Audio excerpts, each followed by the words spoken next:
Hey, hey. Hey, everybody.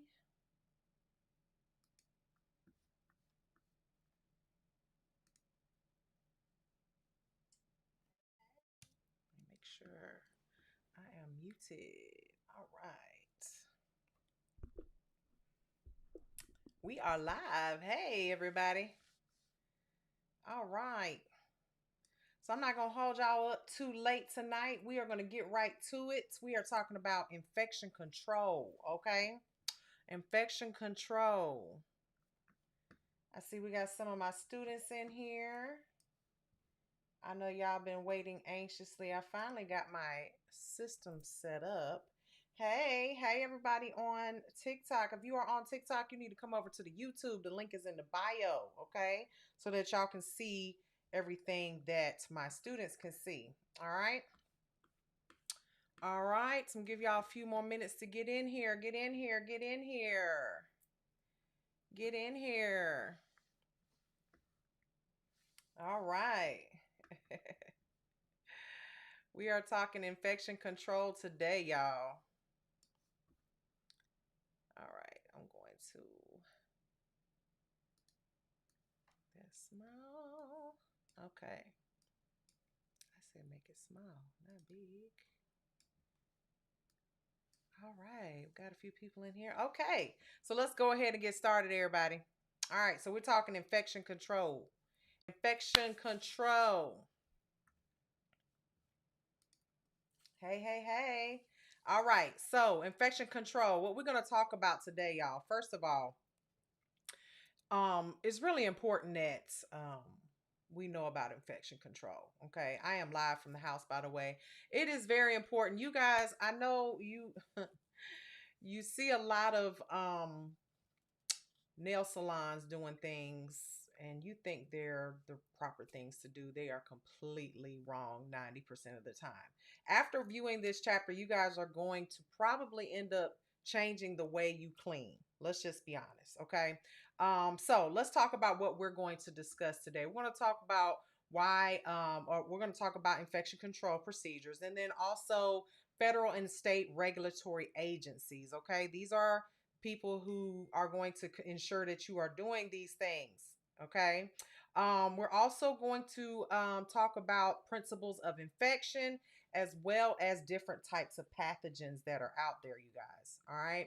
Um, now, we're also going to employ these different principles of prevention. Okay. So we'll talk about standard precautions, what that means. And then I'm not going to demonstrate anything here today. My students get to see demonstrations in the classroom. So this is just the theory. This is just the theory. Okay. Theory only. Let me mute that real quick. All right. So infection control. What does it mean? Infection control. The actual word infection control. Does anybody know what it means? Hey, Chris. Ooh, let's move that down here. Hey. All right. So, what does it actually mean? Well, first of all, it refers to the methods used to eliminate or reduce the transmission of organisms from one individual to another. That's what the word actually means, infection control, or the phrase infection control. So, this can happen through the use of contaminated implements, tools, or equipment. All right. So it's your responsibility as a beauty professional to use proper and effective infection control. All right. And um, mainly to help safeguard your client's health and the health of your clients. Okay. So you are responsible for employing safe work practices, excuse me, to help prevent accidents and injuries from occurring in the workplace. All right. I see we got a lot of people in here. Hey, everybody. Hello, everyone. Okay. So, the terms, because you guys are using these terms completely wrong. Okay. I hear these terms used, they're not interchangeable. We need to know what the difference is between these terms. Hello, everyone. All right. So, cleaning. There are levels to infection control. All right.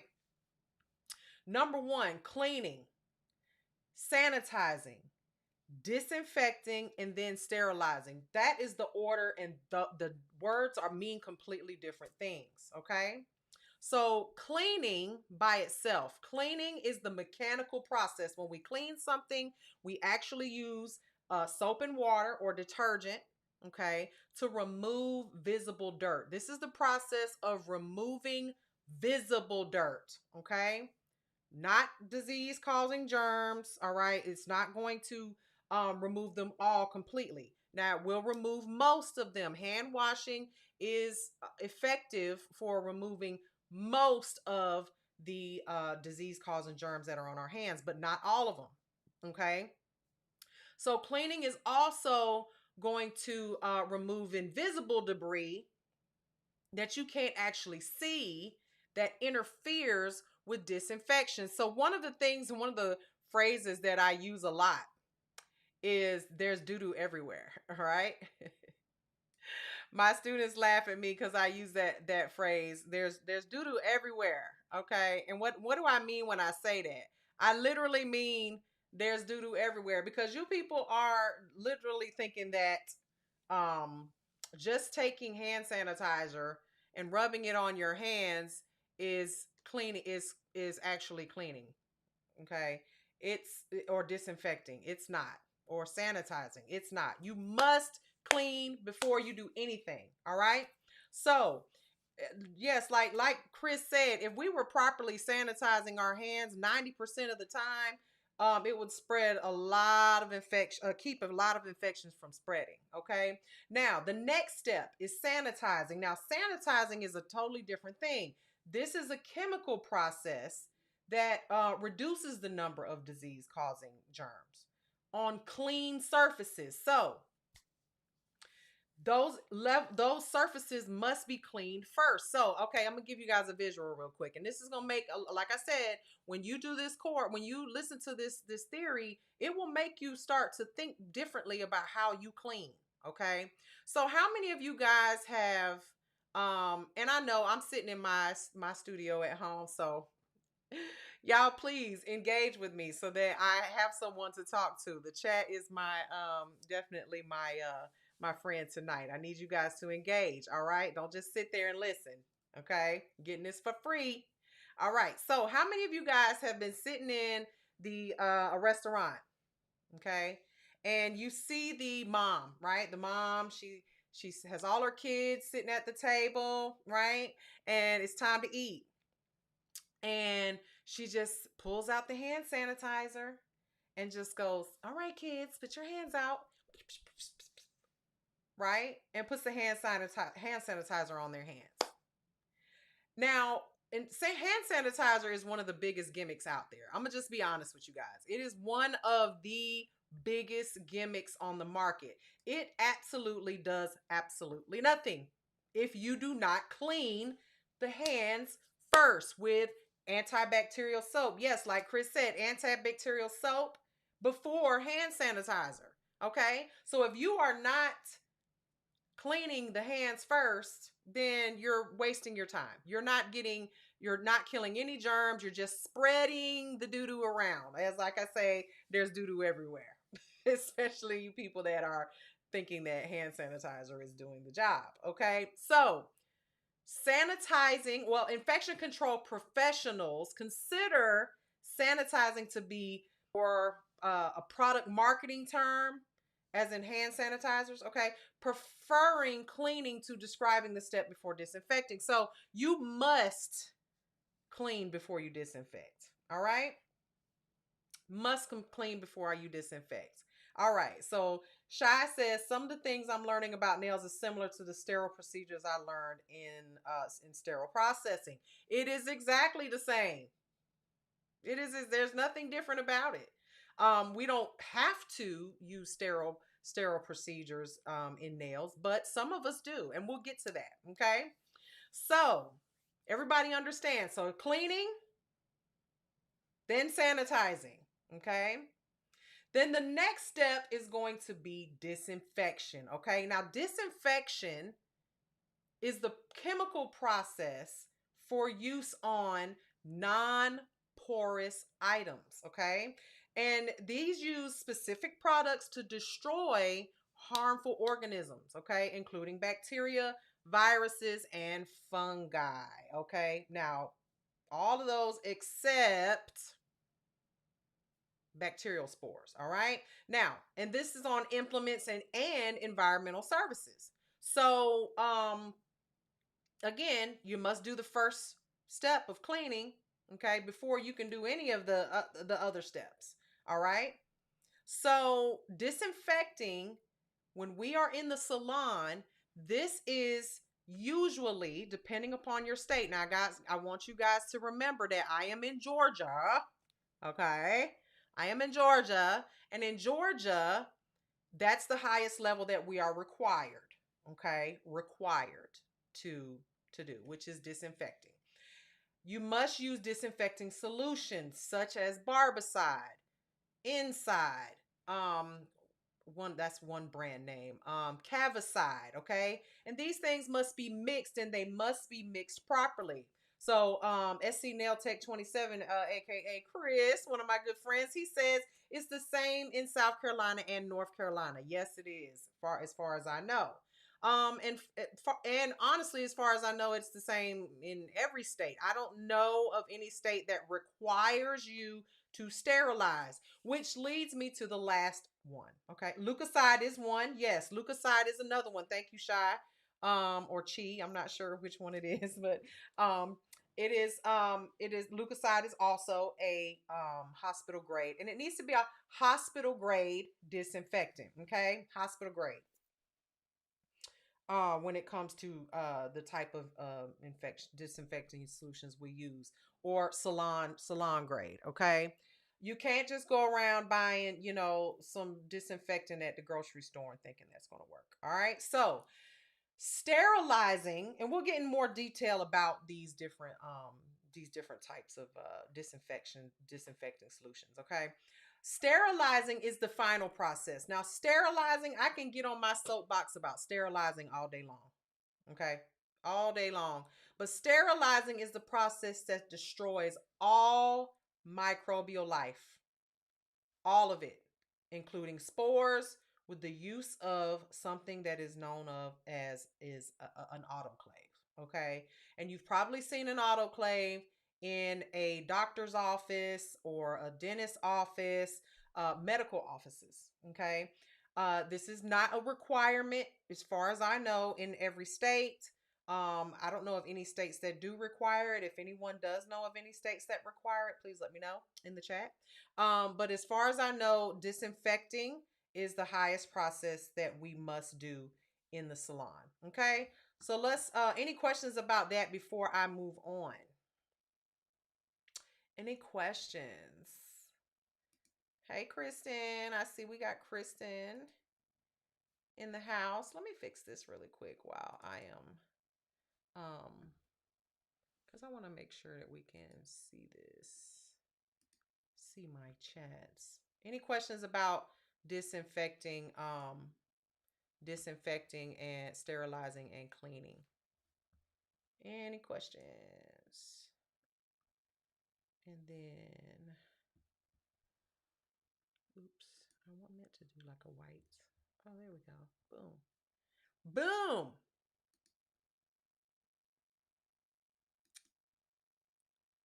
Let's see. All right. Okay, I know they have specific rules about using an autoclave, but not sure if the state is required. Yeah, I'm not sure either. I'm not 100% sure, but if anyone knows, let me know. Okay, so let's move on to the next slide here. So let's talk about different federal and state regulatory agencies. Okay, so there's federal agencies out there, okay, that set guidelines for the manufacturer, the sale, and the use of equipment, equipment and chemical ingredients. Okay, so these places, companies also monitor, safety in the workplace, and place limits on the types of services that you can perform. Okay. Now, the names of some of those agencies are going to be your OSHA. Okay, OSHA, which is that's your Occupational Safety and Health Administration. They have hold the standards, and they address issues relating to the handling, mixing, storing, and disposing of products. Okay, so generally, um, they also talk about safety in the workplace, or they're over safety in the workplace. Okay, so they also are over your rights to know about any potential hazardous ingredients contained in the products and how to avoid these hazards. So they're the ones that make sure that all of these disinfecting solutions have these labels, and they, make sure that you know what you should do and should not do when it comes to these particular products. Now, all these products, if you may not receive them when you buy them, but if you go on the EPA, which is the Environmental Protection Agency, if you go on their website, you can actually look up every chemical. And if the chemical does not have an EPA registration number on it, then you're probably using something, I don't know, some Timu brand. Okay, let me see if my barbicide is out here. Where's my barbicide? Well, every chemical should have an EPA number on it. Where's my barbicide? Oh, here we go. We'll use this, okay? We'll use this. All right. This is one of my favorite brands. This is Rejuvenate. Okay. This is a disinfecting solution. Now I need my glasses because I can't see. This is a Salon grade disinfectant solution. So if you look on the container, there's going to be an EPA registration number. And if you look here, the EPA registration number is right there. Okay. Now, if you go onto the EPA's website, you can look up this number. And when you look up that number, it is going to, well, I guess it's a little bit blurry right there. But anyway, for the YouTube, you can't see it. But you can look it up, and it will tell you everything you need to know about that product. Okay. The EPA registers all types of disinfectants sold and used in the United States. So disinfectants are chemical products that destroy most bacteria, including spores. Okay. I mean, it's excluding spores, excuse me, not including. Only autoclaves can do that. Fungus and viruses. So if you look here, let me make this where it's not blurry. I don't know why the background is blurry anyway. Okay, so if you look here, this particular product states that it is virucidal,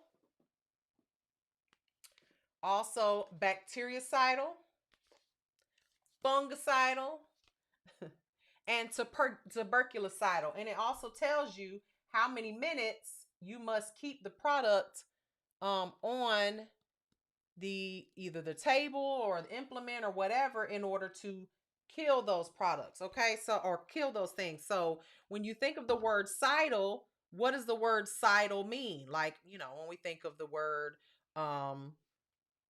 you know to self eliminate. Okay, that means to kill, right? So this will kill all viruses, funguses, tuberculosis, and also bacteria. Okay, so make sure that when you are choosing your particular disinfectant, that you are choosing one that has that written on the side of it. For instance, when you go to state board in the state of Georgia, anyway, in the state of Georgia, you must bring a sanitizing wipe that has the words bactericidal, fungicidal, virucidal, and tuberculocidal on the label. If it does not say that on the label, you cannot take your test. Okay? So, very important. We should be using these things anyway. Everybody understand that so far? Because I see we have about 14 people in the live watching. Welcome, welcome, welcome. All right. So the regulatory agencies that we just talked about, those are federal agencies. Okay. So let's talk about some state agencies. All right. So the state regulatory agencies that you will have to deal with are your state board. Okay. For instance, so state agencies regulate things like licensing, enforcement, and your conduct when you are on the job. Okay. So this includes licensing agencies like the state boards, the commissions, and the health departments. Okay. So enforcement of these rules through inspections and investigations of consumer complaints is also part of the state's regulatory agency responsibility. All right. So you can have penalties that vary and include things like warnings, fines, probation, or revocation of your license. Okay. So keep that in mind. You could lose if you're not doing these things like sanitizing and disinfecting like you're supposed to, you could lose your license. That is like the worst thing that could happen. Okay. So keep that in mind. We want to make sure we're following and everyone should have learned these things their in nail school, okay, or cosmetology school, whatever school you went to when it comes to cosmetology. All right. Now, there's a difference between laws and rules. All right. And hopefully we all know the difference, but I'm going to briefly go over this. Okay. So laws are statutes. Okay. And they're written by both federal and state legislators to determine your scope of practice. Okay. Does everybody know what scope of practice means? Y'all got to talk to me because I ain't going to sit here and talk to myself. I'm just saying. I cut the live. We can do this. We can do this. Let my students just watch the replay. I need y'all to talk to me. All right. Talk to me. What is your scope of practice? Does anyone know? I will read your chat. There we go. All right, Pimply Pumpkin. That's cute. What you are professionally able to do within the bounds of the law. So more specifically, what we are legally allowed to do. Okay. Somebody said acrylic. That's wrong. All right. Practice what we are legally allowed to do. Right. So your scope of practice is what you are legally allowed to do. And the laws, okay, both federally and state determine that. All right. So it's not when we say your scope of practice is something that you can just, oh, I feel like doing it today. I don't feel like doing it today. No, you must do it. There you go, Kay Jones. What we are legally allowed to do. Exactly right. So, these regulatory agencies establish these guidelines, okay? And they make these laws. Now, rules and regulations are more specific than laws, okay? So, rules apply to laws by establishing specific standards of conduct that can be changed or updated frequently. So what that means is the state board, right? Okay, because laws again are written by federal and state legislators. Rules are and regulations are established specifically by state board. Okay? And they can be changed or updated based on what's going on, however the state board feels. If you've ever noticed, every state has different rules and regulations. State boards change their rules often. All right. Now, it is your responsibility as a beauty professional to keep up to date with those changes of the rules and regulations and to comply with them. Okay. So, ignorance of the law is not acceptable reason or excuse for non-compliance. So you can't say when the state board shows up to your salon or to your school or wherever you're working as a licensed professional, you can't say, I didn't know. Oh, I didn't know. They're still going to light your ass up with a fine. Okay? Just saying. So, Polygel Nail Tech Minnesota said, can you come teach at my school? In the 2 minutes I've been in here, I've learned more than in school. I would love to, but Minnesota, girl, I digress. Y'all going through some things right now. But I would love to. Absolutely. I'm glad you're here. So come on in and watch. All right. Can you teach in California? I am teaching in California right now as we speak. All right. Now, moving right along. If y'all don't have any questions about that, by the way, if you are in the live right now on TikTok, please come over to the YouTube. The link is in the bio. You can see the actual slides, and also I'll see your questions a little bit easier and be able to answer them a little bit more effectively. Okay. So, or stay on TikTok. It's completely up to you. You just can't see the slides. Now, how do we recognize the principles of infection? All right. Being a beauty professional is not just rewarding, right? It's actually a great responsibility that we should take seriously. Thank you so much, Polygel. She said, you're amazing. I follow because I love your energy. Thank you so much. All right. So one careless action on the job could cause injury or infection, which is the invasion of body tissues by disease causing pathogens. All right. So we want to prevent that. So if your actions hurt a client or make them ill, you could lose your license. Okay. Or ruin your salon, spa, or barbershop, whatever it is, your reputation. You do not want to be known as the dirty nail tech. Okay. Divine Nail says, come to Vegas. Girl, I'll be there for my birthday, honey. So saith my boo. All right, so effective infection control also influences the professional image, of your establishment. So a client's first impression, that begins the moment they open the front door. So a clean environment should extend beyond each professional's immediate work area. All right. It needs to be not just your little table. It's got to be everything, the floor, the walls, the windows, everything. Okay. So all of the sights, the sounds, the smells, the textures of the salon, spa, barbershop, whatever, they meld together to form a first impression, regardless of the number of times a client has previously visited. So, with that being said, always, it doesn't matter if you've got a client that's come, 100 times.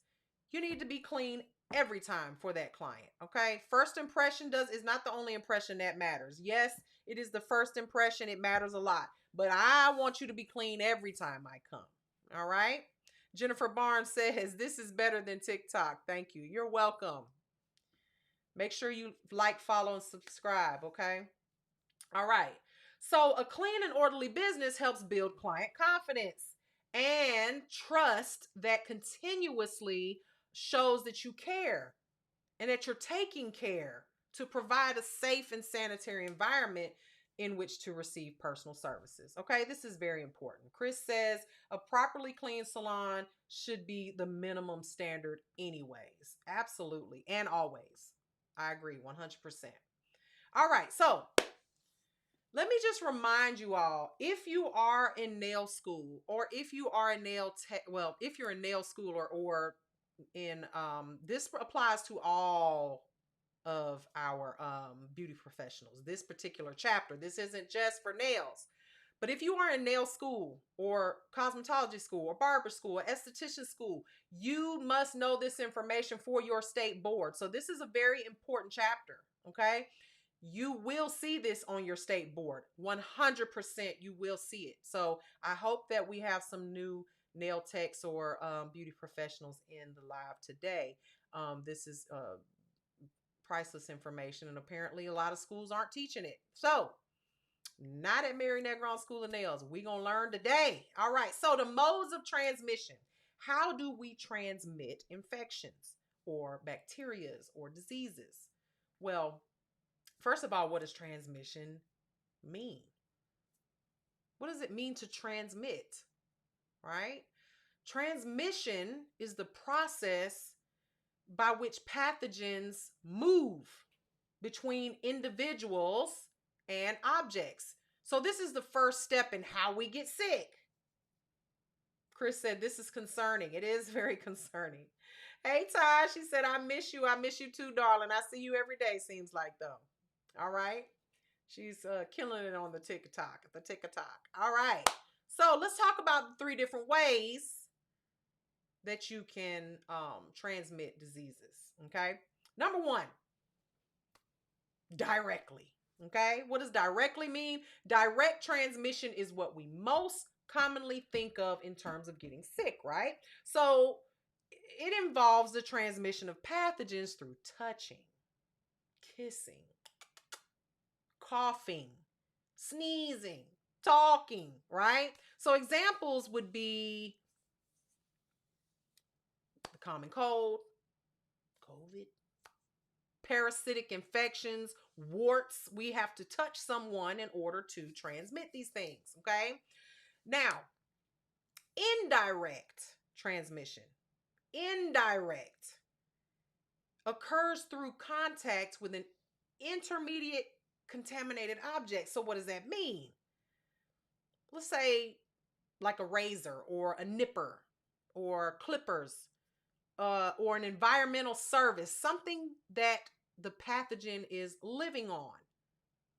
For example, salmonella, ringworm, MRSA. These things can be passed by simply touching a door handle that someone else touched that was not disinfected properly. Okay? So when we disinfect our implements, when we clean our implements, these things must be done to not, when we're cleaning and disinfecting, we're not just cleaning our implements, we're also cleaning our surfaces, the things that we touch the most. All right. So in my school, my students, which we just started implementing this, is they have duties. Okay. And everyone gets a duty, and it's based on when they sign in. If they're the first one in class, they get the easiest duty. If they're the last one, they got to clean the toilet. All right. But one of the things they have to do is someone's duty to actually clean the door handle of every door in the school with a disinfecting wipe or sanitizer, barbicide, whichever they want to do. Okay. And this should be done in your salons, your tables. All right. The handle, things that we don't even think about. For instance, how many times do you touch this when you're doing nails? How many times when you're doing nails do you touch this? And we don't even think to disinfect it. It's one of the last things that we think.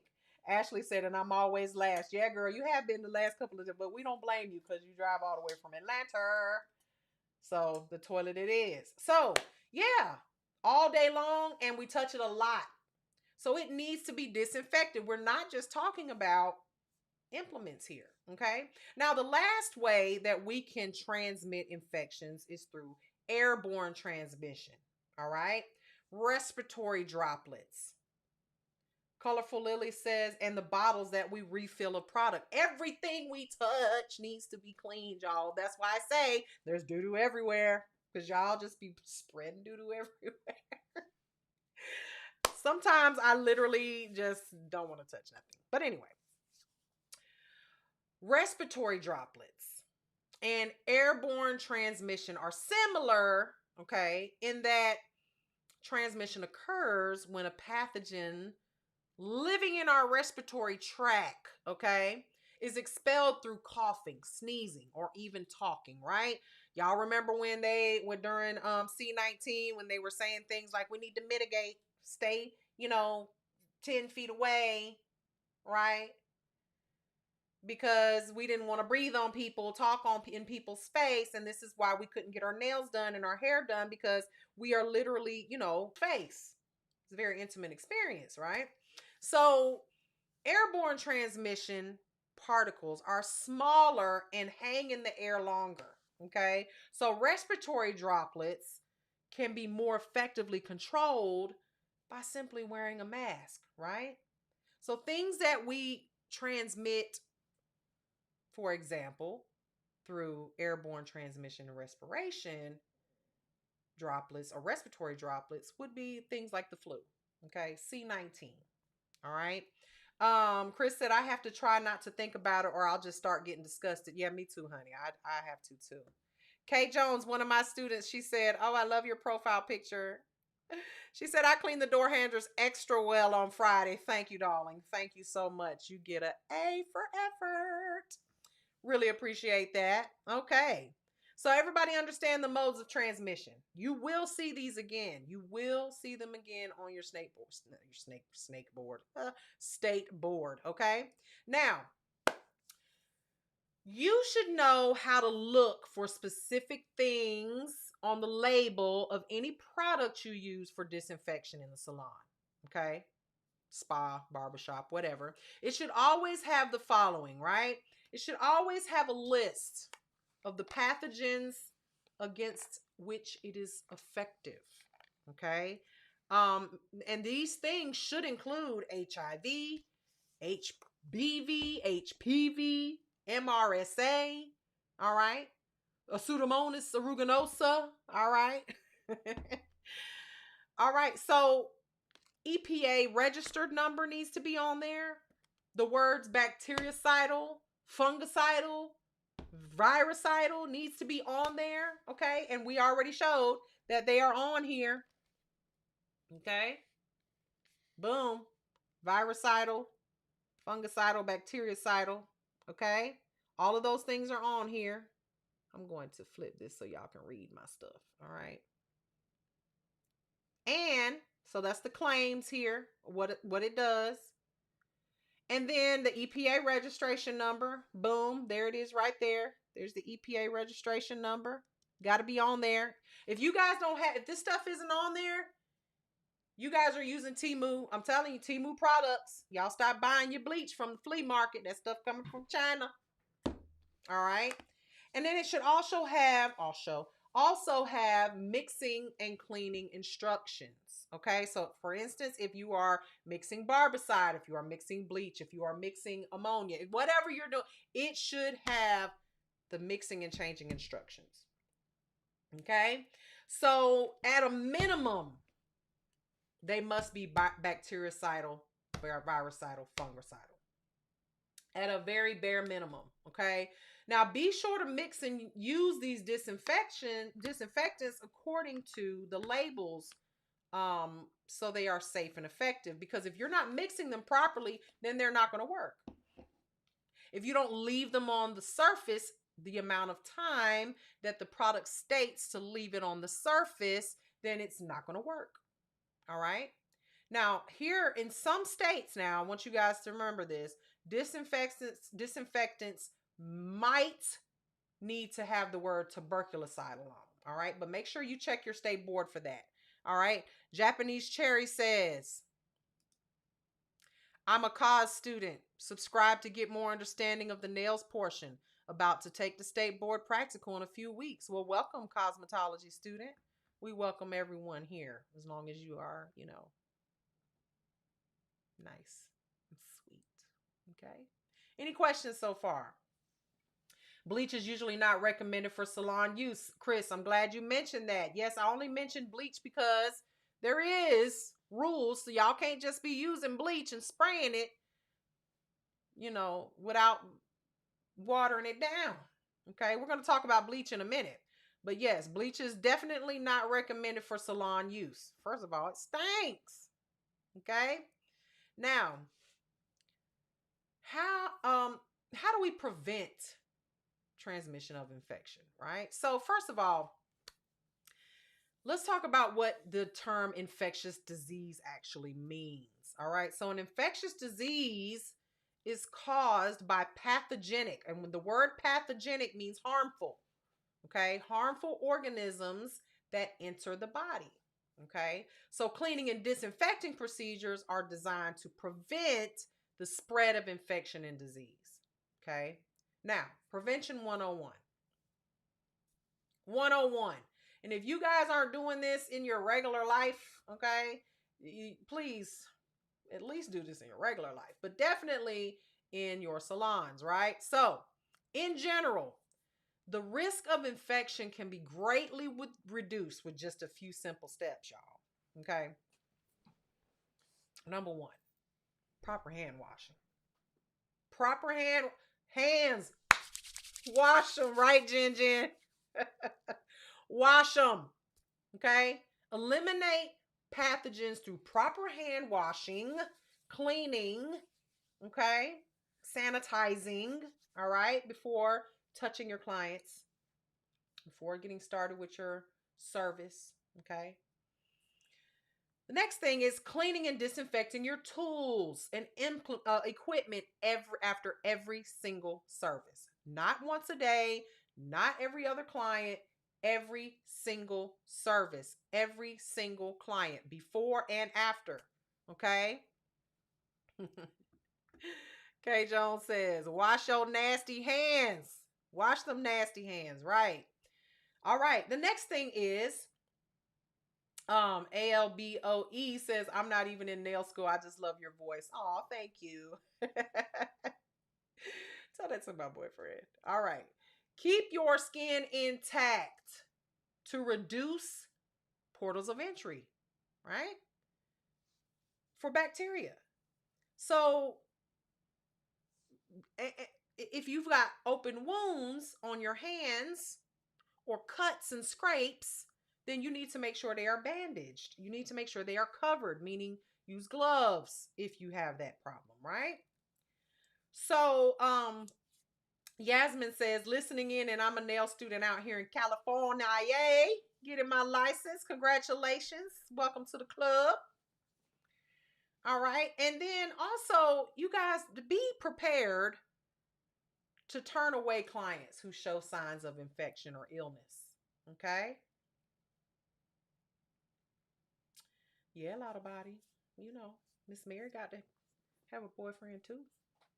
All right. So be prepared to turn away clients who show signs of illness. It is nothing wrong with you telling a client that comes in there and they're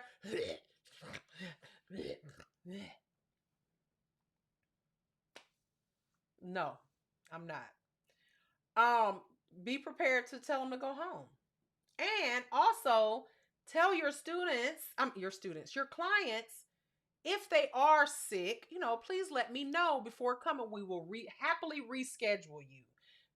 Don't make them feel like, they've got to come even though they're sick like that. You guys, we've got to stop the transmission of infectious diseases and small things like, y'all, it's a whole nother virus out now, right now. Hey, Vo, y'all, Tino Vo's in the house. Thank you so much. Vo Tino, one of my faves. Okay. So make it a habit of following the rules of proper cleaning and disinfection. Okay. Both in your home and at work. Hand washing, cleaning, and disinfection are all ways in which you can personally combat the spread of disease and safeguard your health and that of your clients. Okay. Dashley XOA says, just enrolled in Paul Mitchell for my manicurist license. I know a lot already from watching you. I am so glad to hear that. Thank you so much and welcome to the club, to the Nail Technician Club. All right. Enter with your license, please. All right. So let's talk about the different types of pathogens that are out there. Okay. Tips on Nails said, love me some Miss Mary. I love you too. Thank you. AKCD said, yes, she is very informative. Thank you. I appreciate it. I'm glad you guys are learning something today. All right. For this good Sunday school. It is still Sunday, right? Right. Okay. Now, you have different types of pathogens out there. You have contagious and communicable. Okay. Slash communicable. Okay. Contagious, they mean the same thing, not two different things. contagious / communicable. All right.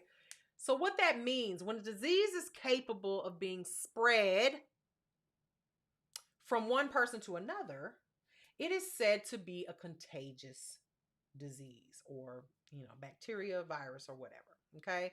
Also known as communicable. So when you hear those words, they mean the same thing. So some of the more prevalent contagious diseases that are out there can prevent a beauty professional from servicing a client.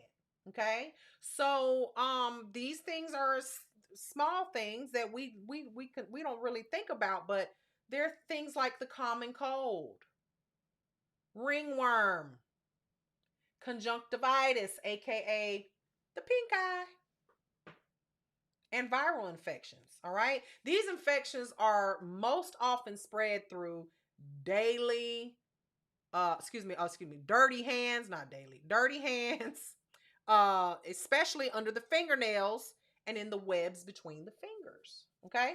So wash those hands. Chris said, I don't know. It feels weird with all this snow. Honey, I haven't left the house. I'm scared. Okay.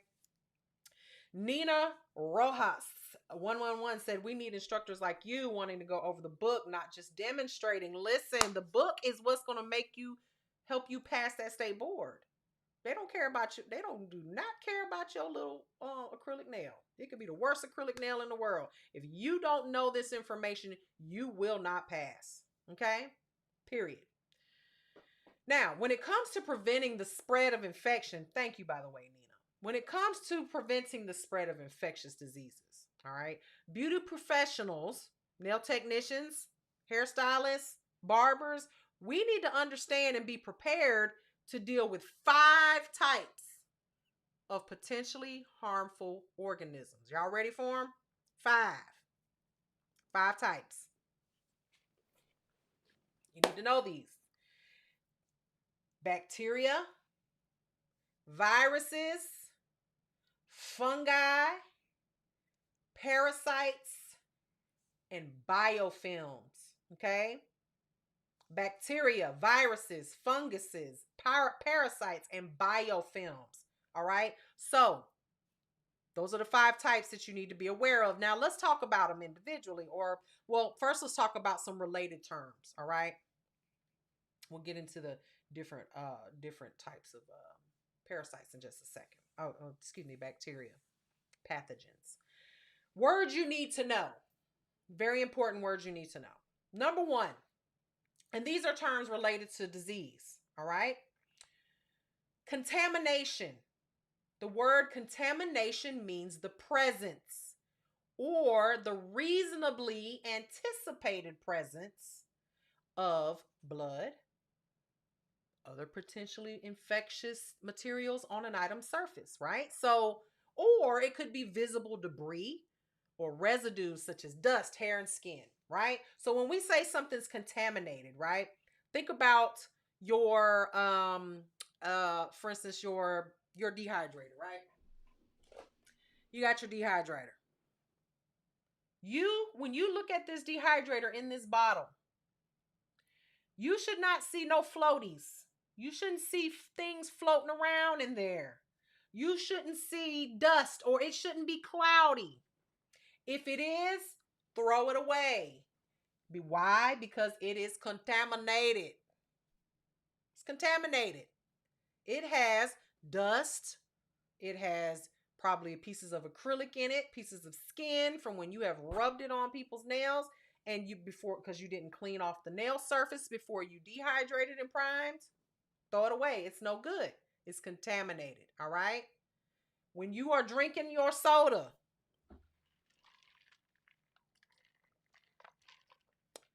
and a fly flies in the hole, in the can, you don't drink it because it's contaminated. Okay? Throw it away. Me, I just blow it out. Get out of there. I'm from the South. Anyway, I'm just kidding. All right. The next word you need to know is decontamination. Decontamination. What does that word mean? Well, literally means to remove the contaminant like blood or other potential infectious materials on an item surface, or the removal of visible debris or residues such as dust or hair or skin, right? So that means that you have cleaned the surface, so you decontaminated it. Got it?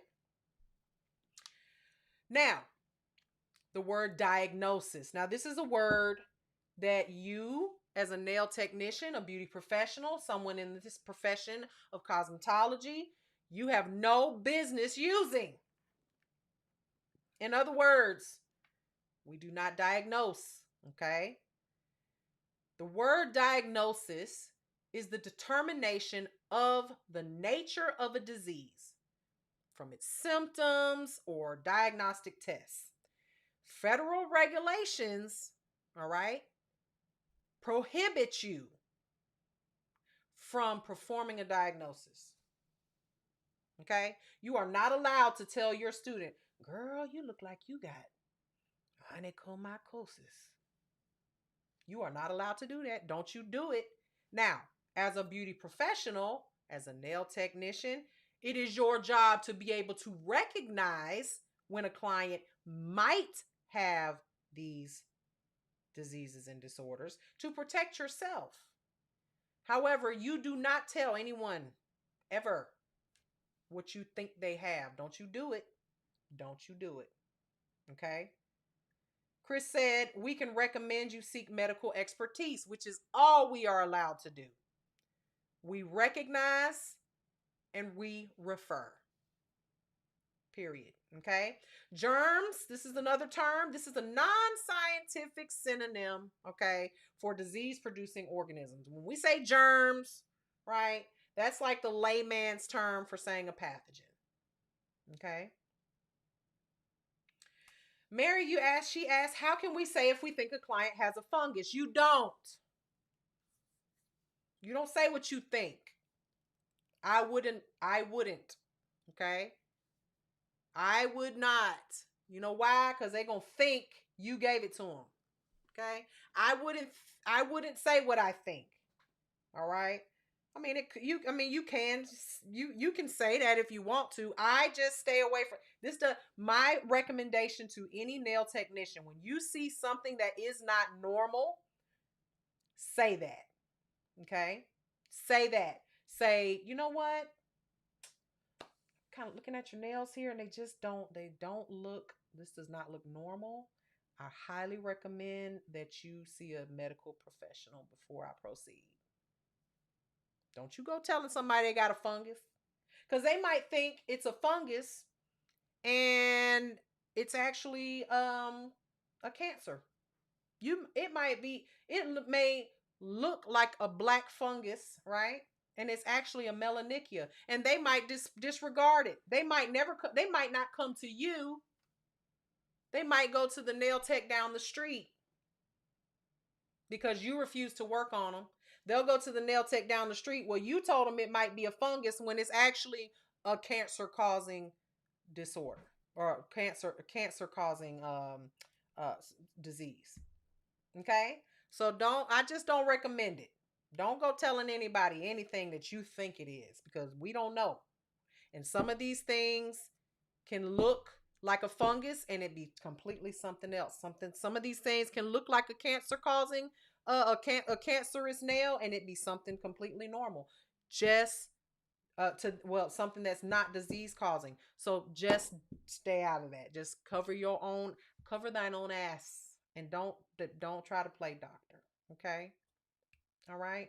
So Jill, I think that says Jill. Jill says, sadly, with our spiderweb medical systems in the U.S., in my opinion, you'd be better off sometimes. I'm not sure. Not sure what you mean. Oh, what you mean, like getting caught in the web? Yeah, I don't know. I just wouldn't get involved. People sue. People like to blame. I don't do it. Girl, this don't look right. Mm-mm. I think you need to see a doctor. That's what you say, okay? Cover yourself. Don't go diagnosing nothing. Japanese Cherry said, it doesn't look normal. Got it. Very good. Got it. All right. So let's move right along. Thank you, Lisa. Thank you. Thank you, honey. Honey. All right, couple more terms. Okay, couple more terms. Occupational disease. What is an occupational disease? Well, let's break that up. Occupation, your job, right? So, an illness that is an occupational disease is one that results from conditions associated with your employment, such as, for instance, prolonged or repeated exposure to certain products or ingredients. So, I will tell you firsthand that I have an occupational disease, and it is called contact dermatitis. All right. From touching gel and acrylic and monomer and all that for so many years. Every time, every time I touch any chemical, my hands break out. I mean, you can probably see here. You see how dry and broken out my hands are here. You see that? It's healing. My hands are. You see that? I know y'all can see that. It's awful. And this is constant because I'm in the nail industry. It's really nothing I can do about it. And that is an occupational disease, a disorder that I have caused myself from doing what I shouldn't have been doing all these years, which is touching or not wearing gloves like I should be. Okay? And it's also on my feet as well. So, instead of when Miss Mary tells you put some gloves on, instead of rolling your eyes at me and saying, "Oh, she's just an old nail tech. She don't know what she's talking about." Listen to your grandmother, okay? Listen to your grandmother. Put on the gloves. Put them on. The next type of this disease, okay? Parasitic diseases. These are diseases that are caused by parasites, such as lice, okay, and mites. Chris said, "Learn from our mistakes." Absolutely, they gonna learn. They know they're gonna learn from me. I don't know about anybody else. I tell it every chance I get. I show, and it's on both hands, both hands. My hand. I mean, my hand. You see how dry they are. You see that, and that's just, and they peel and they crack and they bleed. It's awful. Okay. Hear them. All right. So lice and mites, how does that affect us? Well, when you got clients that have, especially when you're doing hair and stuff like that, you got clients with lice and mites. You want to kind of, that's a parasitic disease when they get on you. All right. Pathogenic diseases. These are going to be diseases produced by organisms such as bacteria, viruses, fungus, parasites, right? And these can be several. That's just a global name. Now, toxins. What does that word mean? These are various poisonous substances produced by some microorganisms, bacteria and viruses. Okay. So everybody understand those terms. Now, let's jump into these different types of pathogens. Okay. Bacteria. How do we come in contact with bacteria? Bacteria, or the singular word for bacterium, okay, one. They are single-celled organisms that have both plant and animal characteristics. Okay. An organism or a microorganism is any organism of microscopic, tiny, or submicroscopic size. So bacteria can exist almost anywhere: on the skin, in the water, in the air, in decayed matter, something that's dead, an environmental service, meaning your tables, your everything, okay? Body secretions on your clothing, under the free edge of your nails, okay? Bacteria are so small they can be seen only with a microscope, all right? Kay Jones says, this is one of my students. She says, "I worry about this all the time with these girls in these online nail groups trying to DIY at home and have no idea what they're doing." I concur. And I have a whole story about that. I tried to tell a young lady on TikTok one day. She literally went off on me. "Hey, old lady, you don't know what you're talking about." I won't see her in 5 years or more. All right. So, types of bacteria. Okay. There are thousands of different kinds of bacteria, y'all. Okay. Which fall into basically two primary types. You got pathogenic and non pathogenic. So, what does that mean? Well, most bacteria, y'all, I said most, are non pathogenic. All right. That means they're harmless organisms that may perform useful functions. Okay. So, what do I mean by useful functions? That means that they're safe to come in contact with since they do not cause disease or harm. For example, or can anyone give me an example of a bacteria that is harmless to humans or harmless in general? Anybody? Somebody talk to me. Somebody has to know. Y'all talk to me. Gut bacteria that aids in digestion? Absolutely. Helps break down food. Somebody give me another. Yogurt, very good, right? So, good examples. Can anybody think of any other ones? How about cheese? Some medicines, okay? So, non-pathogenic organisms can be used to make things like yogurt, cheese, some medicines, and like Chris said, in our human bodies, it can help us break down food, prevent infections, and also stimulate our immune system. All right. So Kay Jones said, yes, our gut bacteria, when it's inside of us, right? It has to be inside of us. Once it gets to the outside, it's not so great. All right. So pathogenic bacteria, which is total opposite. This is harmful organisms. Kurt D said probiotics. Absolutely. Probiotics. Absolutely.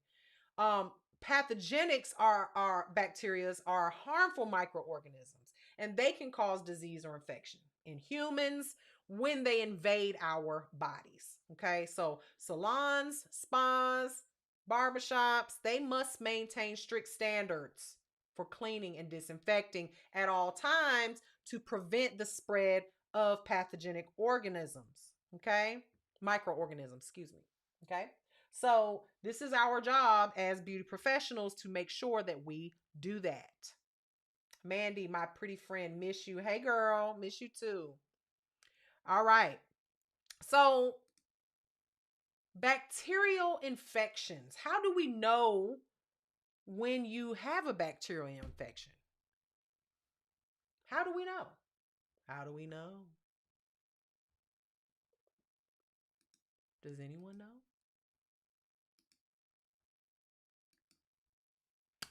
Well, there's going to be some signs. Okay? There can be you guys are all correct. You're all correct in the live. There can be no bacterial infection without the presence of a pathogenic bacteria. Number 1, okay? So therefore, if a pathogenic bacteria is eliminated, clients cannot be infected. Okay? So some of the signs of a bacterial infection is going to be inflammation. Okay, and this is a common condition where the tissue of the body reacts to injury, irritation, or infection, right? So it is characterized by certain things like redness, heat, pain, and/or swelling, right? Kay Jones says fevers, pus, swelling. Absolutely right. Absolutely right. So pus is a fluid containing white blood cells, bacteria, and dead cells. And it is the byproduct of the infectious process. Okay. So the presence of pus is a sign of bacterial infection. Okay. When we have pimples, and there's a lot, when you see someone who has a lot of pimples on their face, a lot of times it's not just acne. They have a bacterial infection on their skin that needs to be treated with medication. All right. So a local infection, okay, let's talk about two different types of infections. A local infection, such as a pimple or an abscess, is confined to a particular part of the body, right? And it appears as a lesion containing pus. All right. Now, this is totally different from a systemic infection. When we say systemic, we're talking about your entire body system. All right. So, this is an infection where a pathogen has spread throughout the body rather than staying in one area or organ. And this is very dangerous. Very dangerous. Okay. So, what is an example of a systemic body infection that is bacterial? If you've ever had someone in your family, usually it's an elderly person, MRSA is normally going to be localized, but let's just say like sepsis, right? Sepsis throughout the entire body. That is a blood infection, right? When the doctor says you're septic, then that means that your blood is infected and that isn't throughout your entire body. That is deadly. Okay. Pneumonia. Pneumonia is usually an infection of the lungs, right? Certain viral infections, yes. Okay, you guys are all on the right path here. Okay, now MRSA, because someone mentioned it here. MRSA, staphylococci, okay, and mycobacteriums, okay. So staphylococci or cocci, however you want to call it, okay, are among the most common bacteria that affect humans. Staphylococcus, okay. Um, and they're routinely found in our environment. We see them all the time. All right. Staph bacteria in the salon, the spa, in the barbershop, they are most frequently spread with skin to skin contact. Okay. So this can also happen through pedicure bowls or unclean implements and tools. Okay. So staph infections are easily spread in the nail salon, very easily. Okay. So, what is staph? Staph is responsible for food poisoning and a wide array of diseases, okay, including toxic shock syndrome, some flesh eating diseases. So, some types of infectious staph bacteria are highly resistant to conventional treatments, such as antibiotics. Okay. Chris said barbershop clippers. Yep. So when staph is hard to get rid of with just regular antibiotics. So an example is of a specific type of staph that is resistant to antibiotics is methicillin resistant Staphylococcus aureus, otherwise known as MRSA. Okay. It says it in the name, methicillin resistant. So methicillin is a psyllin, which is a antibiotic similar to penicillin, and it is resistant to staph. Okay. Excuse me. The staph is resistant to the methicillin, the antibiotic. So clients who appear completely healthy, they can bring this organism into the shop with them, and often they don't even know it. Okay, and this can infect other people. So, in general, MRSA initially appears as some type of skin infection, right? It could be like pimples, a rash, boils that can be difficult to get rid of, all right? And without proper treatment, that infection becomes systematic or systemic, and it can have devastating consequences, even resulting in death. So, you guys need to start thinking about this when you just going to your nail salon, and I'm not just talking about your you as a professional. I'm talking about you going to a nail salon and getting your nails done by a so-called professional, and everything's filthy. Everything's dirty. Nothing is clean.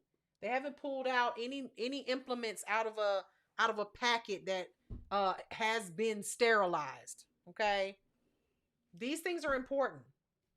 All right. Um, let's see. Divine Touch said, "I'm a nail tech and I'm constantly seeing my pedicure redness with bumps. Is this an active fungi?" I can't tell you, Divine Touch. You would have to see a doctor about that. That's something that I cannot do. I cannot diagnose or tell you to diagnose.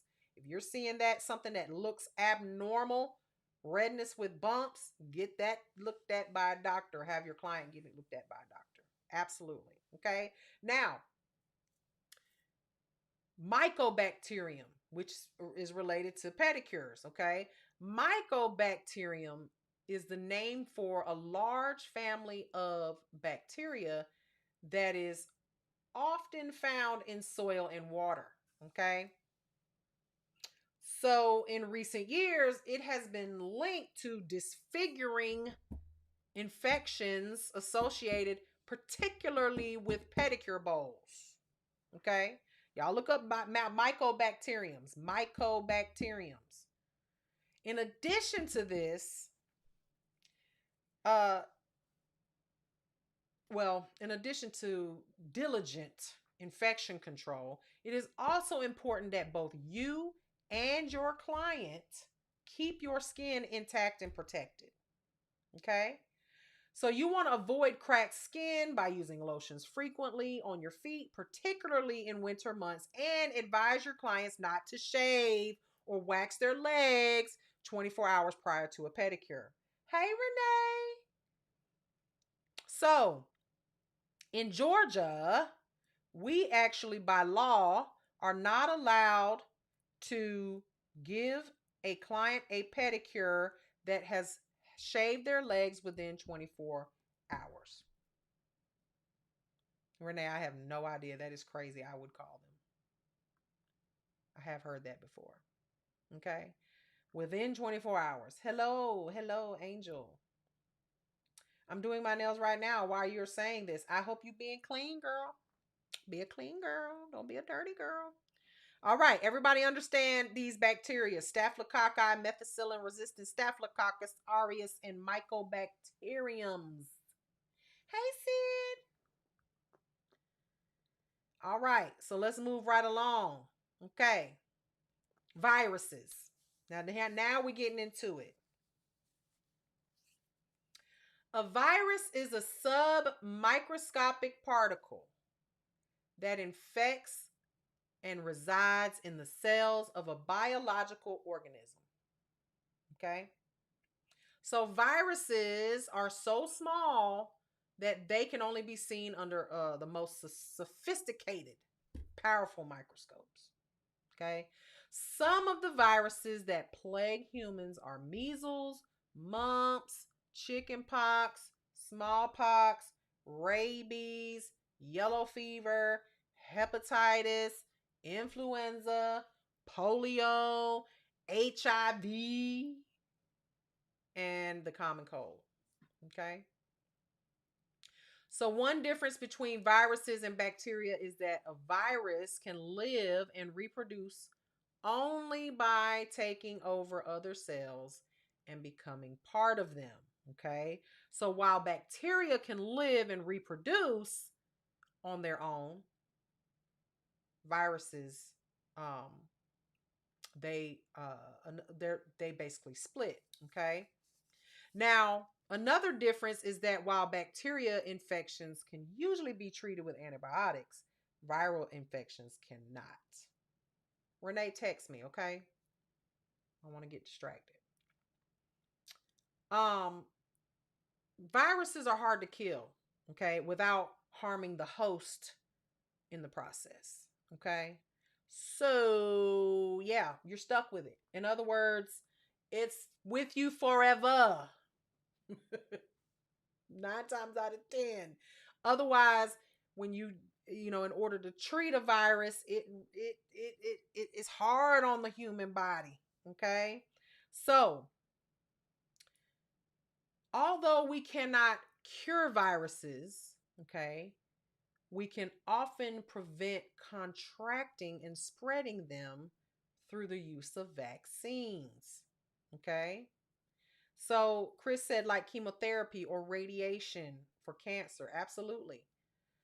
We can't get rid of it without really making the host sick, right? So along with vaccines, hand washing and disinfection are your best defense against contracting or becoming sick with a virus. Okay. Now, incubation and containment.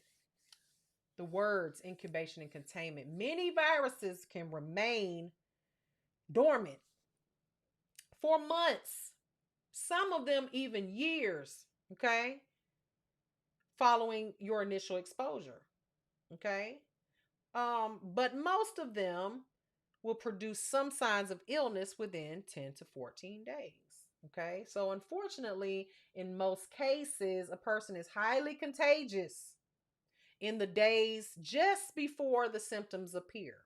All right, so that's what incubation period is.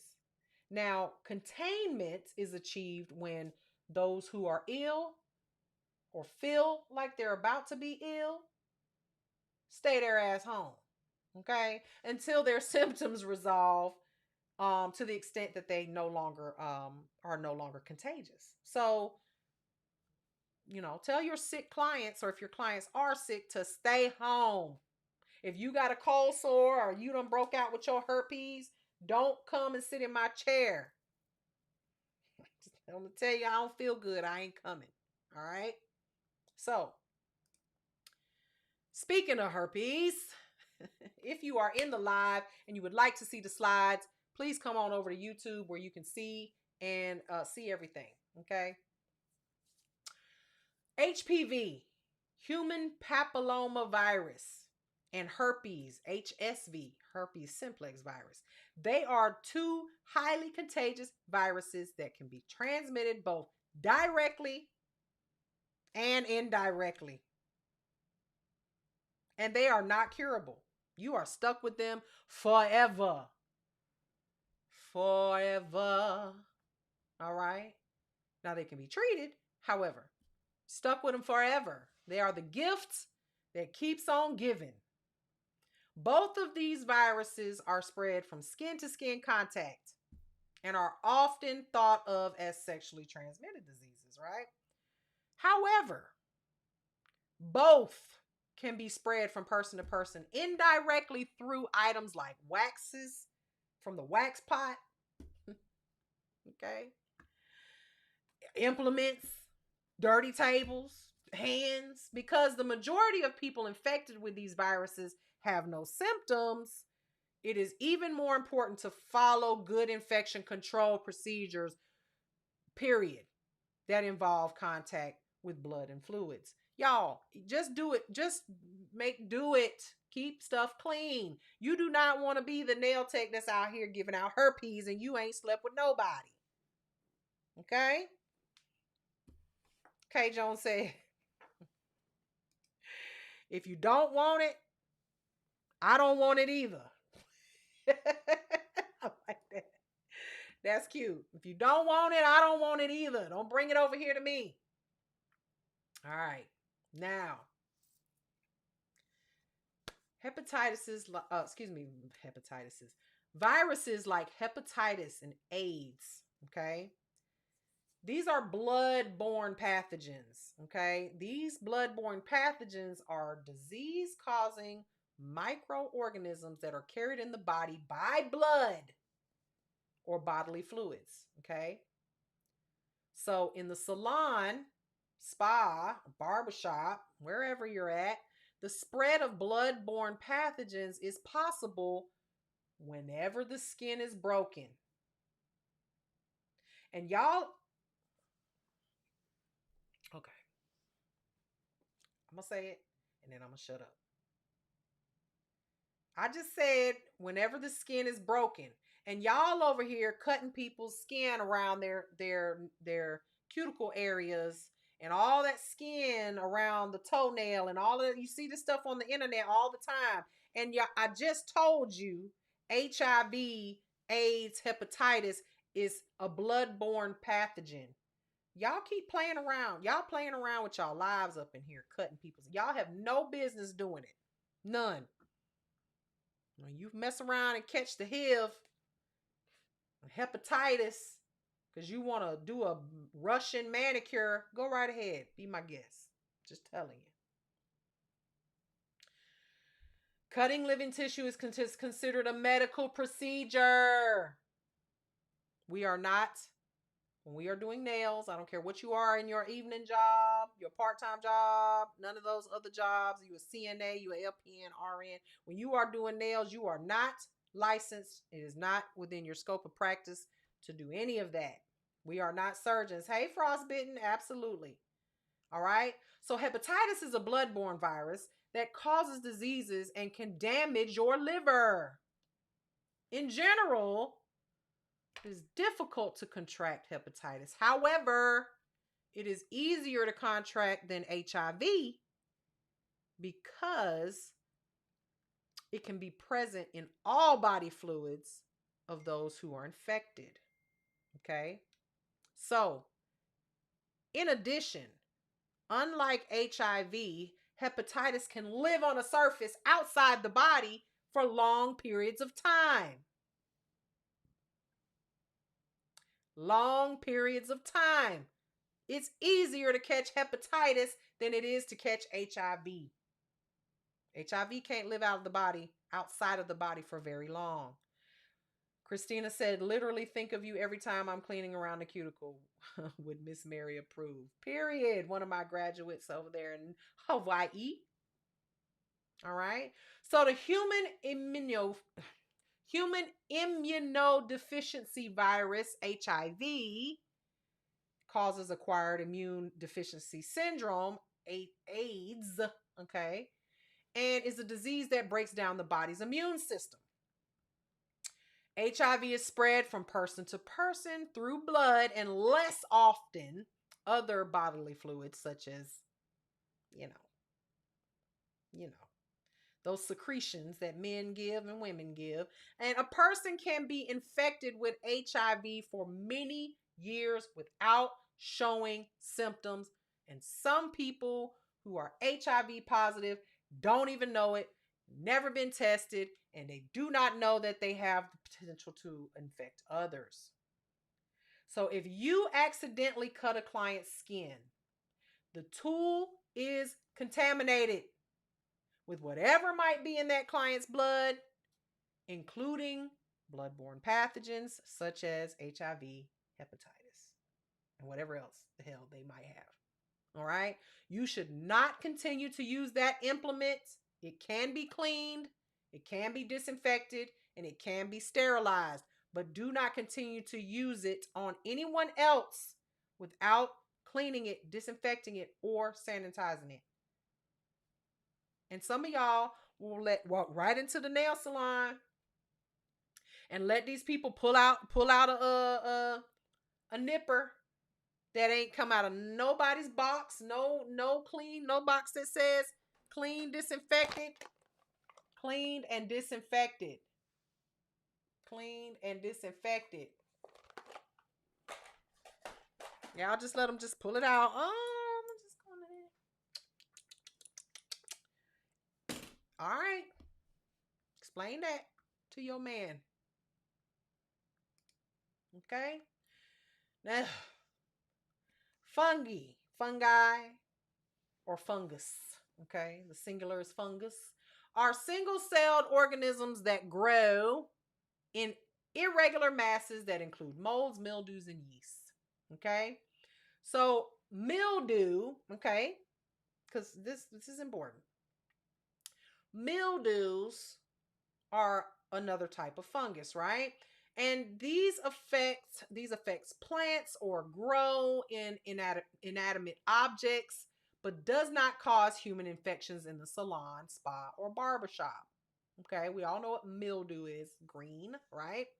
So the most frequently encountered fungal infection from hair surfaces is something called Tinea barbae. Okay, and if you recognize that word, tinea, Anybody want to tell me what we get on our feet with that same word in it? I need y'all to interact with me. I feel like I'm talking to myself. I don't like talking to myself. It makes me feel crazy. There we go. Tinea pedis. Tinea pedis or pedis, whatever you want to call it. Tinea pedis is literally athlete's foot. Okay? It is a fungus on the feet. Tinea barbae is a fungus in the hair follicles. Okay? So, this fungal infection in the feet shows up as dry, crusty skin or athlete's foot. Very good. Right, you guys are correct in you on YouTube. Kay Jones said athlete's foot or tinea pedis. Japanese cherry says athlete's feet, tinea pedis. Okay, now ringworm. Jen said athlete's foot. Very good. One of my graduates. Ringworm is a fungal infection of the skin that appears in circular form, like circular lesion. We've all had a ringworm. Well, I said that in class and people were like, I ain't never had one. I'm like, you a liar. We've all had a ringworm. But these is another type of fungus that if you see it on a client, you cannot do the service. Why? It is very, very highly contagious. Okay? If you were a kid and you ever had a ringworm, your brother got one or your sister got one. I'm itching now. Sorry, y'all. I'm getting itchy just talking about it. And I got a hair that's sticking up right. There we go. Sorry. All right. I'm just itching now. All right. So everybody got that with our fungi. All right. Hey, Mimi. Parasites. Oh, now I'm really about to start itching because if you see this screen. Parasites are organisms that grow, feed, and shelter on or inside another organism. Okay? On or inside. Okay? So, referred to as like the host, right? So, for instance, ticks, lice, fleas, mites, they get on someone's body or in someone's body and live inside of a human or an animal. Lice is a big one for stylists. Hey, Jesse. They also can be found in food, on plants and trees, and in water. Okay? So external parasites that affect humans by the way of skin are going to be your ticks, lice, fleas, and mites, right? So services should never be performed on clients or a customer who has visible signs of a parasitic infestation, okay? So there are two types of parasites commonly encountered in the salon. Head lice, right? And they're a type of parasite responsible for contagious diseases and conditions, okay? One condition caused by an infestation of head lice is called pediculus capitis, and this is something that you get it in the head, okay? Scabies is another one. That's a contagious skin disease caused by itch mites. Gosh, I'm itching, y'all. Which burrow under the skin. I got to get off this because it's making me itch. So, but before I do that, contagious diseases and conditions caused by parasites should be treated by a doctor. Okay?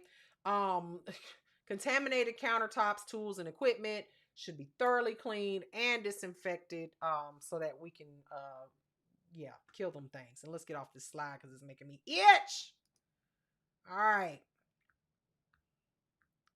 Not too many more slides left, y'all. Now, how do we employ the principles of infection? Yasmin says, yes, please get off the screen. All right. So, proper infection control requires two steps. Two steps only. Okay? Cleaning and disinfecting with an appropriate EPA registered disinfectant. Now, when these two steps are followed correctly, okay? Thank you, Ash. Thank you so much. It is important, right, Mimi?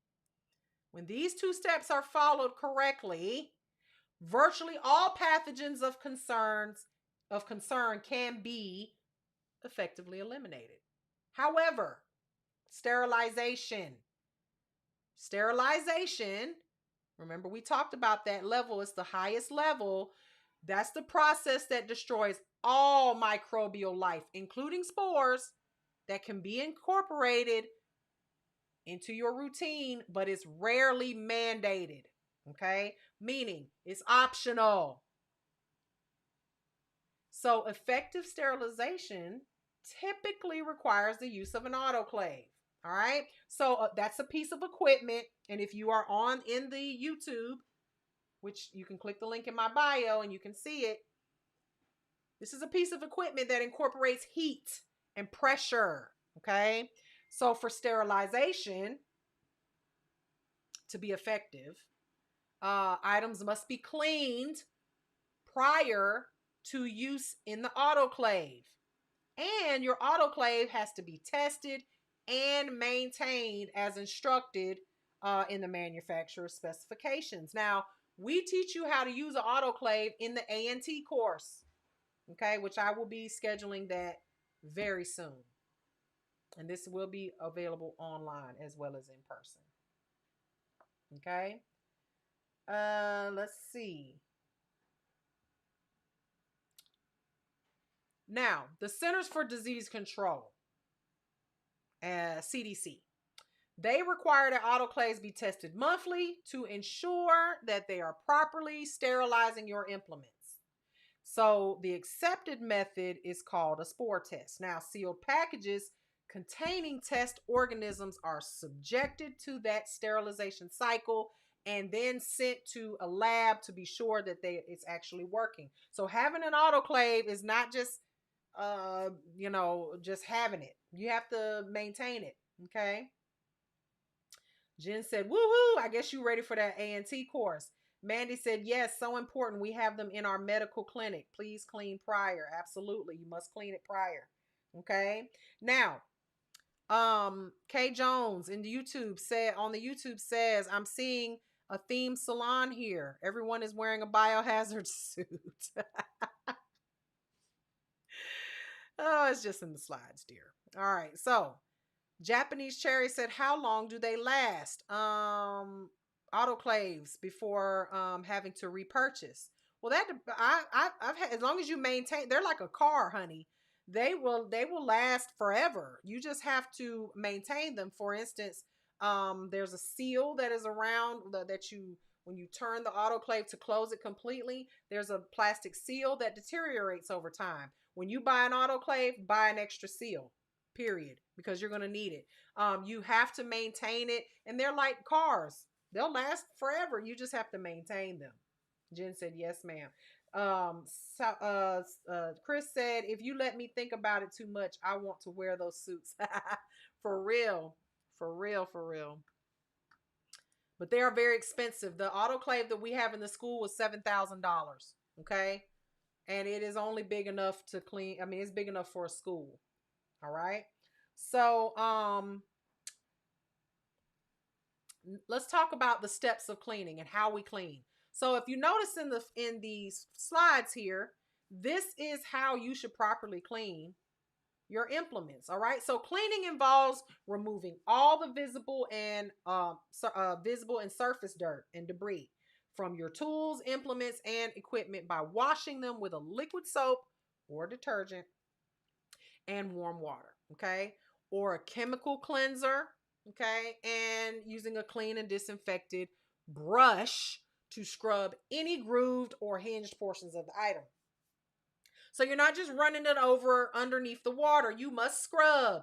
And you need to use a brush that is disinfected as well. If you're using the same dirty brush to clean all your implements, then it ain't getting cleaned. So your brush that you clean with needs to be disinfected as well. So proper cleaning removes surface contaminants and oils or residue that might interfere with the disinfectant working. So if you're not removing the oil and the residue off of it, off of the implement, then the disinfectant won't work. So you must clean. Oh, Juliana just became a member of the YouTube. Okay, girl, thank you so much. Thank you for your support. She is also a student of ours. Okay, so think of it like this. A surface must be properly cleaned before it can be disinfected. It's like using a disinfectant without cleaning it first is like using mouthwash without brushing your teeth. Have you ever done that? I've done it before, like in a pinch, right? It's like you jump out of bed and you forget to brush your teeth. I mean, I guess I've done this before in my life. And you just like, okay, well, I'm just gonna use some mouthwash, or maybe you have some at the in your locker at work or the gym or something, and you're like, all right, I'm just gonna, and your teeth still feel dirty. They ain't clean. So it just doesn't work properly. Yeah, your breath might not stink, but it does not clean your teeth. Your teeth are still dirty. So clean surfaces can still harbor small amounts of pathogens, but the presence of fewer pathogens means infections are less likely to spread. So applying antiseptics to your skin or washing your hands with soap and water will drastically lower the number of pathogens on your hands. So do not underestimate the power of proper cleaning and hand washing. They're the most powerful and important ways to prevent the spread of infection. So there are three ways, not three, but three, three ways to clean your tools and implements. And that's going to be washing with soap and warm water, then scrubbing them with a clean and properly disinfected nail brush, using an ultrasonic cleaner, or using a chemical cleaner.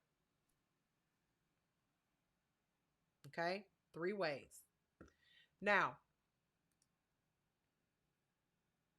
as far as hand washing is concerned, you guys, if you don't know how to wash your hands, I don't know what to tell you. We do a hand washing experiment in the classroom, so I'm not going to talk about that too much, but washing your hands thoroughly before and after each client is mandatory, as well as the client washing their hands too. Okay. Now, the hand washing procedure is not just simply splashing water on your hands and blah, blah, blah, walking out. All right. But again, this is a demonstration that we do in class. So if you don't know how to properly wash your hands, you need to learn. I'm sure there's a YouTube video. All right. Now, antibacterial soaps are a must. So in 2016, many of these of the chemicals used in antibacterial and antimicrobial soaps were banned by the FDA. Okay. So research has shown that repeated use of antibacterial products can actually increase the growth of some of the worst pathogens. All right. Also, repeated hand washing can also dry the skin. So using a moisturizing lotion after washing is a good practice. All right. But be sure that the hand lotion is in a pump container and not a jar. Okay. Annie said, hello, what if you use both? You both use hand sanitizer. You're late for class, baby. You got to go back and watch the YouTube video. We just talked about that. You must clean and then sanitize. You must wash. Okay. Now, we have better antibacterial soaps now than what we used to have. Okay. So back in the day, like I said, some of those ingredients were banned by the FDA, but now they have better ones now. So waterless hand sanitizers. These are basically antiseptics. What is in hand sanitizer? Let's talk about it real quick, because Annie just asked, right? What is in hand sanitizer? Anybody want to tell me? Anybody? What is in hand sanitizer? Y'all, my robot trying to come in here and vacuum. Alcohol. Very good. So what do we use, or what do nurses use, or when they're about to give you an IV?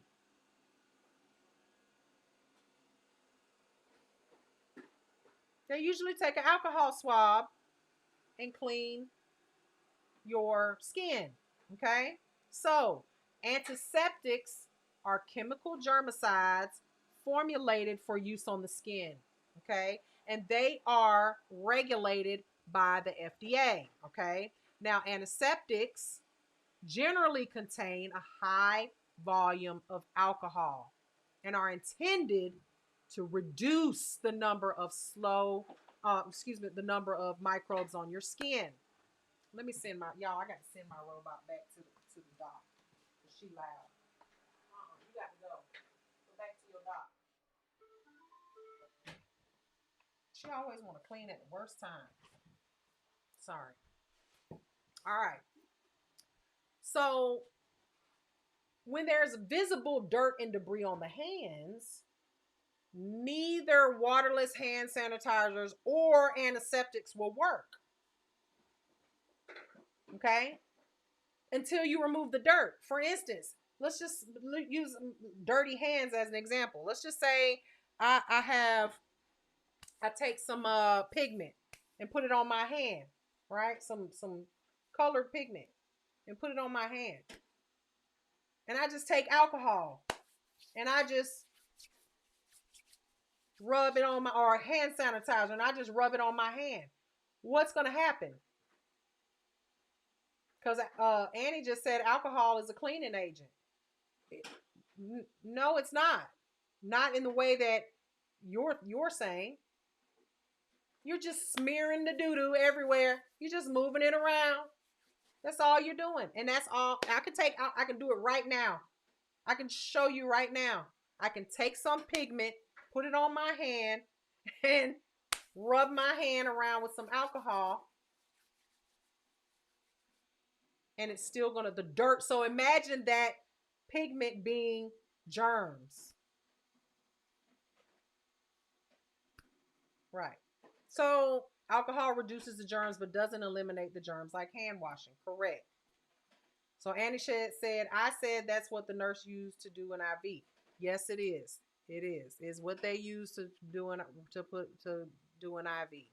All right. But it does not remove the dirt, because if you think about it, if you've ever used an alcohol pad on your skin and it brown, it's because your ass is dirty. Okay. It will reduce, but it will not eliminate. Okay. So I used to work in a hospital. I was an EMT medic. Okay.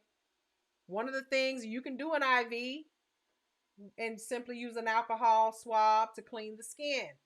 But you cannot do the same thing when they are trying to put in a stent, not a stent, but why? I said go to your doctor.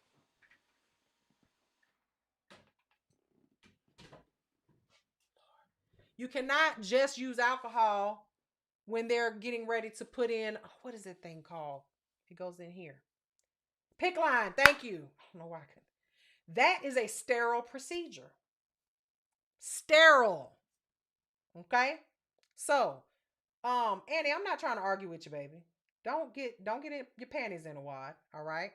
I'm just trying to explain so that there's no confusion based on what you did say, okay? So, with that being said, hand sanitizer, like I said earlier, is a gimmick, okay? A lot of times what the people say in the chat will confuse everyone else, okay? So I'm just explaining. Annie, don't get kicked out now. Just be quiet. All right. So, common antiseptics used in the salon, spa, and barbershop will be things like hydrogen peroxide, which is usually 3% strength and works well as an antiseptic. Okay. Isopropyl alcohol is effective in cleaning the skin. Okay. But alcohol is not a disinfectant for surfaces or implements. Does that make sense? Does that clear that up? It should only be used as an antiseptic or a cleaner of the skin. It cannot be used to clean your tables, your implements, you can't soak. I saw a whole nail tech teaching that you can actually soak your implements in alcohol and it will clean all diseases and pathogens. And that is not true. Try it and see. See if it kills HIV. Okay. Okay. All right. Let's move right along. All right. Disinfecting. All right. So the bride said, I seen that all bad. Right. Um, Dana says Hibiclens is good for hand washing. It is. It is. But it's expensive. So, in the salon, we tend to try not to use things that are, sheesh, yeah, that expensive. Because especially people washing their hands all day long. Yasmin said, I saw somewhere on TikTok where a beginner nail tech was using acetone. Honey, y'all, don't even get me started about the TikTok instructors, okay? Just so that you guys are aware, I am a 30-year veteran in the industry and a licensed master nail instructor and master nail technician, okay? So I don't just teach on TikTok. I actually have a state licensed nail school in the state of Georgia where we uh, teach nail technicians to get licenses. Okay, so y'all stop taking advice from people on the internet that don't even have a license to boot. All right, so disinfecting. Now, how do we? Well, first of all, disinfectant is disinfection is extremely effective in controlling microorganisms on non-porous surfaces such as shears, clippers, multi-use tools and implements that we use in the nail industry, such as your nippers, your not your metal files, all metal implements, right? Non-porous implements that we use more than once on different people. So we never want to use disinfectants as hand cleaners, since this can cause skin irritation and allergy. So disinfectants are pesticides. Y'all hear me? Pesticides. Okay, and they can be harmful if absorbed through the skin. Disinfectant is a pet. Think about it. It's a pesticide. It kills germs, diseases, things like that. You cannot touch it. I see you guys doing it all the time. Y'all got your barbicide all mixed up. Look, this is what you do. So this is what I use for my bits. Y'all take it out. Y'all take the bits out or whatever, or you'll use your finger and dig it out, right? And then you just shake it off or dry it off and with your skin touching it. Y'all, this it's a pesticide. It is not good for you to touch.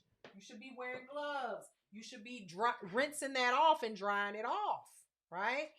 Chris said it's very harmful to your skin. Yes, it is. Yasmin said, I get mortified when people raw dog the barbicide without gloves or tongs. I'm trying to tell you. Y'all, I'm showing y'all my hands. Look at this from years of touching chemicals. Y'all better stop. Okay? So when you choose a disinfectant, excuse me, you must read and follow the manufacturer's instructions whenever you are using it. Okay? And when you mix, you need to be using a ratio, meaning a dilution. And contact time. The contact time is listed on the product label, right? So if you look here, this says virucidal, 1 minute. That means that in order for it to kill viruses, you must let this stay in contact with the surface for 1 minute. This says here, for fungicidal, if you want to kill funguses, then it needs to stay on the surface for 10 minutes. 5 minutes for tuberculocidal. So with that being said, I only keep these for teaching purposes. Because I don't like using them. Because y'all ain't using them right. If this just said that these are wipes, okay? Now, mind you, these are hydrogen peroxide wipes. So this is safe for the skin. But I don't want to use nothing that I'm cleaning with my bare hands. But make it make sense. If it says it will only kill germs, certain types of germs, what did it say? Which one was 10 minutes? Funguses. It will only kill funguses if you leave it on the surface for 10 whole minutes, how many of y'all are wiping the surface for 10 whole minutes? I'll wait.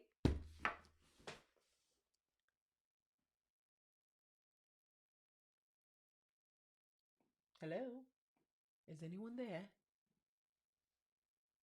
Raise your hand.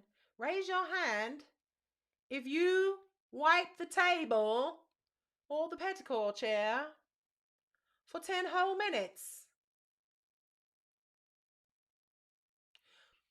Some of y'all say, oh, I just, I take it and I just lay. You will have to lay this spread out, because there's another way you could do it. You could take 15 of them and lay them out on the table as a big thick layer and leave them on the table for 10 whole minutes. I guarantee you by the time 10 minutes pass, it's dry. So, listen. Say what you want to say. Barbicide that has been mixed and has been diluted properly. Mine's almost out. Barbicide that has been mixed and diluted properly and put into a spray bottle and sprayed on a surface until it is sopping wet. Let it sit for 10 minutes is the only way to go. Stop. You're wasting. And this is what I do. I spray it. Let it sit. As Chris said, spray and let it stay. Spray and let it stay. Then you can take this with gloves on your hands and wipe the table down until it's clean and dry. Now, y'all can argue in the comments. Y'all can argue with your mama. I don't care. Don't argue with me. I'm just telling you. Okay? Everybody say, I agree. I agree. I agree. All right. So, back to my comments over here. Kay Jones says, the soap is a wetting agent. It makes the dirt lift off the skin to be washed off. The alcohol comes after to sanitize the clean skin. Correct. Kay Jones says, I'll spray it and leave it, but I'll admit I'm not wiping for 10 whole minutes. Your shit ain't clean. Got doo-doo everywhere. Jalen said crickets. Avita said, can you mention wearing gloves while handling implements during the disinfecting and sanitation process? It is necessary. Absolutely necessary.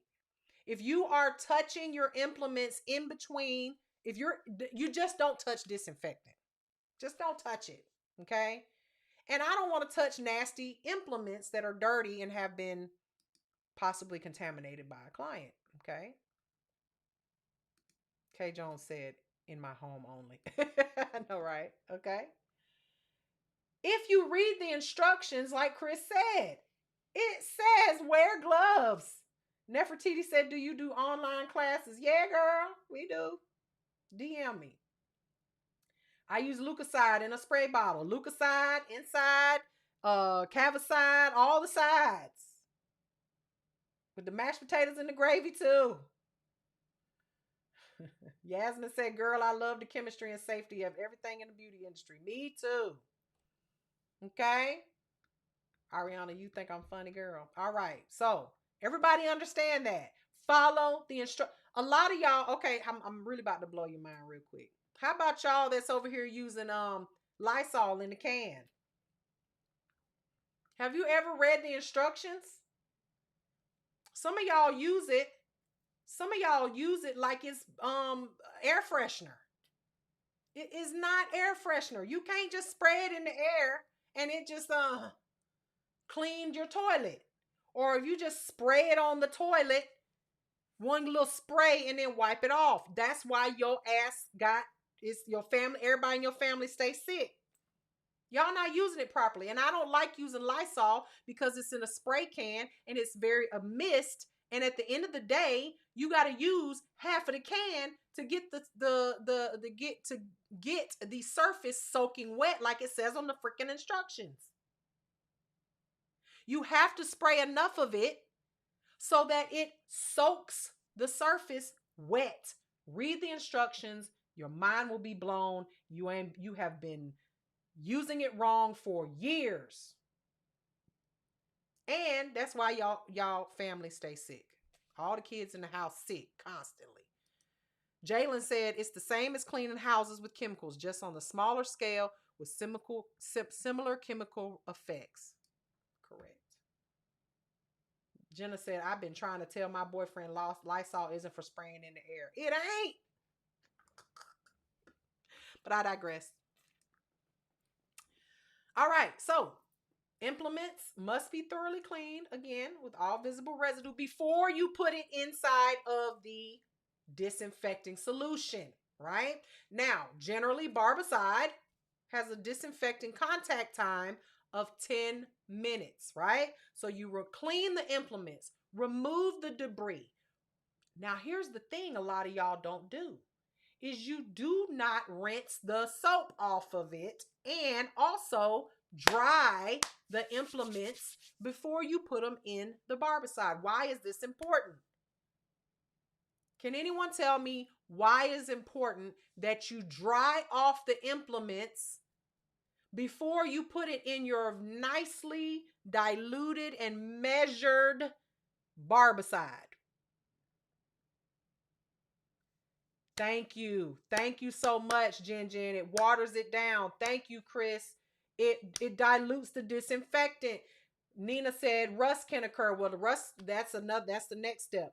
Because mixing is bad with a lot of things. No, it's dilution. You are taking, so if you do not mix your barbicide perfectly, it does not work.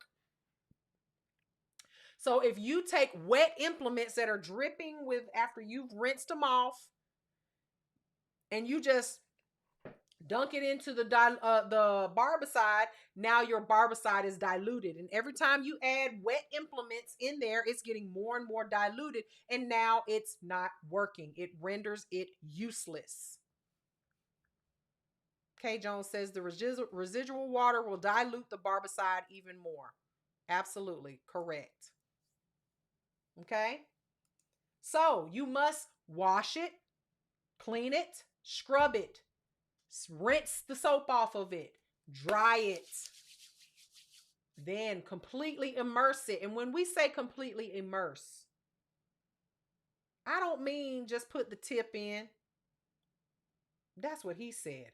No, we're going to immerse, which means to baptize. Baptize your implements completely. Completely under the water, completely under the water, the barbicide. Okay? Everything must be submerged. Okay? So once it has been completely baptized in the holy water of the barbicide, it should stay in there for 10 minutes if it's barbicide, or the time recommended by the manufacturer. Okay? Now, when you're using a spray or a wipe or aerosol disinfectant, you still have to look for and adhere to the contact time to ensure that the pathogens on the label are being effectively destroyed. Otherwise, what are you doing? Why are you wasting? Some of y'all just waste you're doing it for looks. Some of y'all are cleaning these implements because you're just trying to show off. And some of y'all actually think you're doing something, and you ain't. So, like I told you when we first started this lecture, and I know it does sound like a lecture. It should. After this lecture, you will start to clean your house, salon, spa, barbershop differently. You will read the back of the Lysol can, and you will find out that you have been wasting your money for years. you will realize the reason why COVID spread the way it did. Because nobody knows how to clean. Some of y'all don't even know how to wash your hands. And with that, I will exit stage left. Okay? Read the instructions. Now, as a beauty professional, you will primarily be using disinfectants that are effective for cleaning blood and bodily fluids from non-porous surfaces. Okay? Non-porous items are made of either metal, sometimes they are made of nylon, okay, plastic, things that do not have holes or openings and that are not absorbent, okay? So, porous items, things that cannot be disinfected, files, buffers. Y'all stop believing these people. They write it on the files all the time. Maybe I threw all of mine away that I had in my studio, but they will tell you real quick that you can disinfect a file. You cannot. Literally, it's like wearing someone's dirty underwear. I don't care what, it's nasty. Don't do it. Throw it away. Okay? Now, everybody got that? Porous, non-porous? Now, let's talk about these different types of disinfectants. You got your quaternary ammonium compounds, which means, or short for quats is the shorter term for it. And these are disinfectants that are very effective when used properly, right, on non-porous surfaces. And the most advanced type of these formulations are called multiple quats.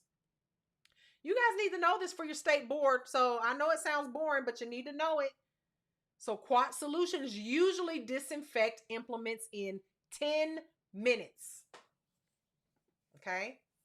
And these implements need to be removed from the solution. So someone mentioned earlier rust, right? They need to be removed within 10 minutes or after 10 minutes, not 9 minutes, not 15 minutes, 10 minutes. Or you're going to damage or dull your implements. And when I say damage or dull, rust. Your nippers will no longer be sharp. Your scissors will not be as sharp as they were. Okay? So you take the disinfected implements out of the disinfectant with tongs or gloves. And then what do you think the next step is? After you pull it out of the disinfectant that you're not supposed to touch. Anybody want to tell me? Rinse it off. Rinse it off. Rinse it off, Lord. Rinse it off. Rinse off the barbicide. Okay? Y'all are all correct. Hey, cosmetology basics. You're going to rinse it off. All that barbicide needs to be rinsed off, and then you need to dry it off. And as soon, because now this is something that I do this. I will rinse it off and then lay it on a towel and then cover the implement with another towel. Okay? If I don't have time to rinse off or dry everything, because sometimes I tend to do mine at the end of the day, not after every client. I highly recommend you do it at the end of the day. Okay? Cover it, allow it to air dry. And then once you are ready to put them away, where do they go? Once they are dry,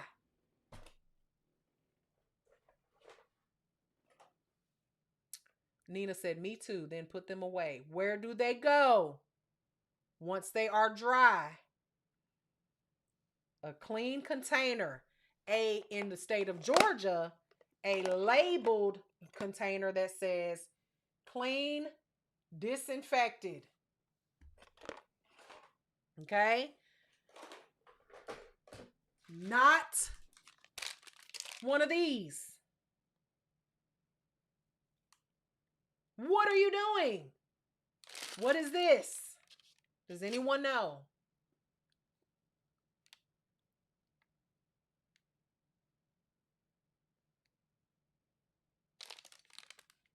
A sterilizing pouch. Did you sterilize those implements if you put them in barbicide?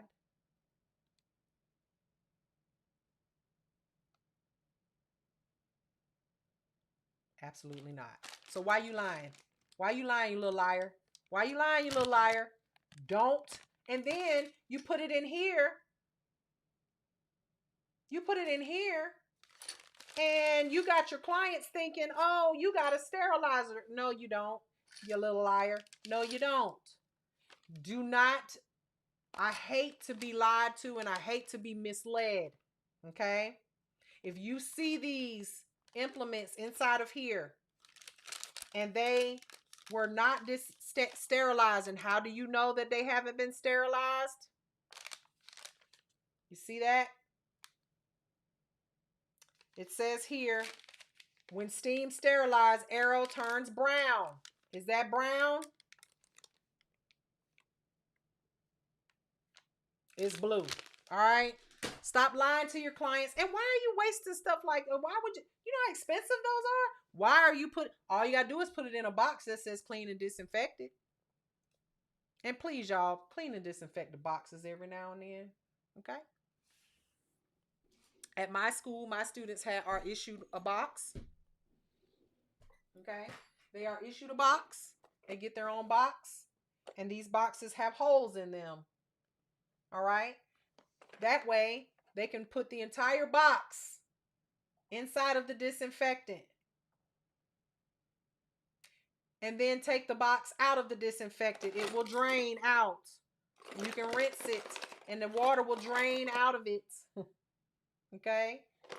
So that way their implements don't get mixed up with the other students' implements. They have their name on it and everything. But I digress. At the end of the day, why are you putting your implements in these expensive bags and lying to your clients? I don't care what you say. You're a liar. Stop doing it. Okay? Now, tuberculocidal disinfectants are proven to kill the bacteria that causes tuberculosis. Okay? Now, in addition to other pathogens that are destroyed and they use when used hospital grade disinfectants. Okay?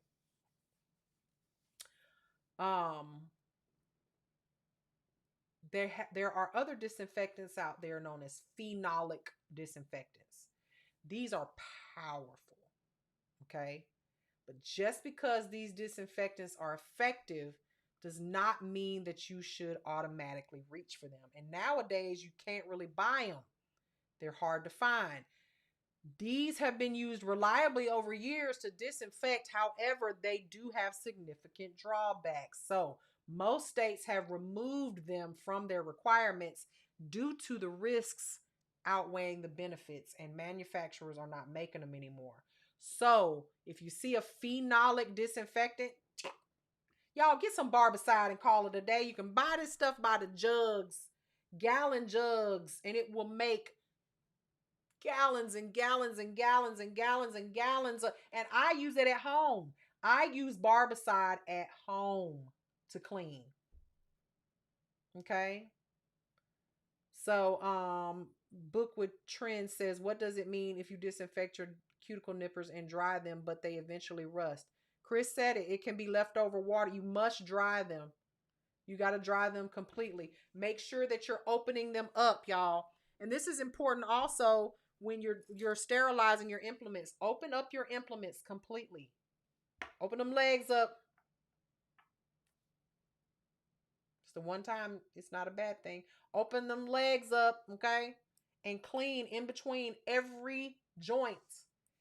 Dry every joint or you will get rust. It's just inevitable, okay? Open up. All right. We're almost done here. Now, household bleach.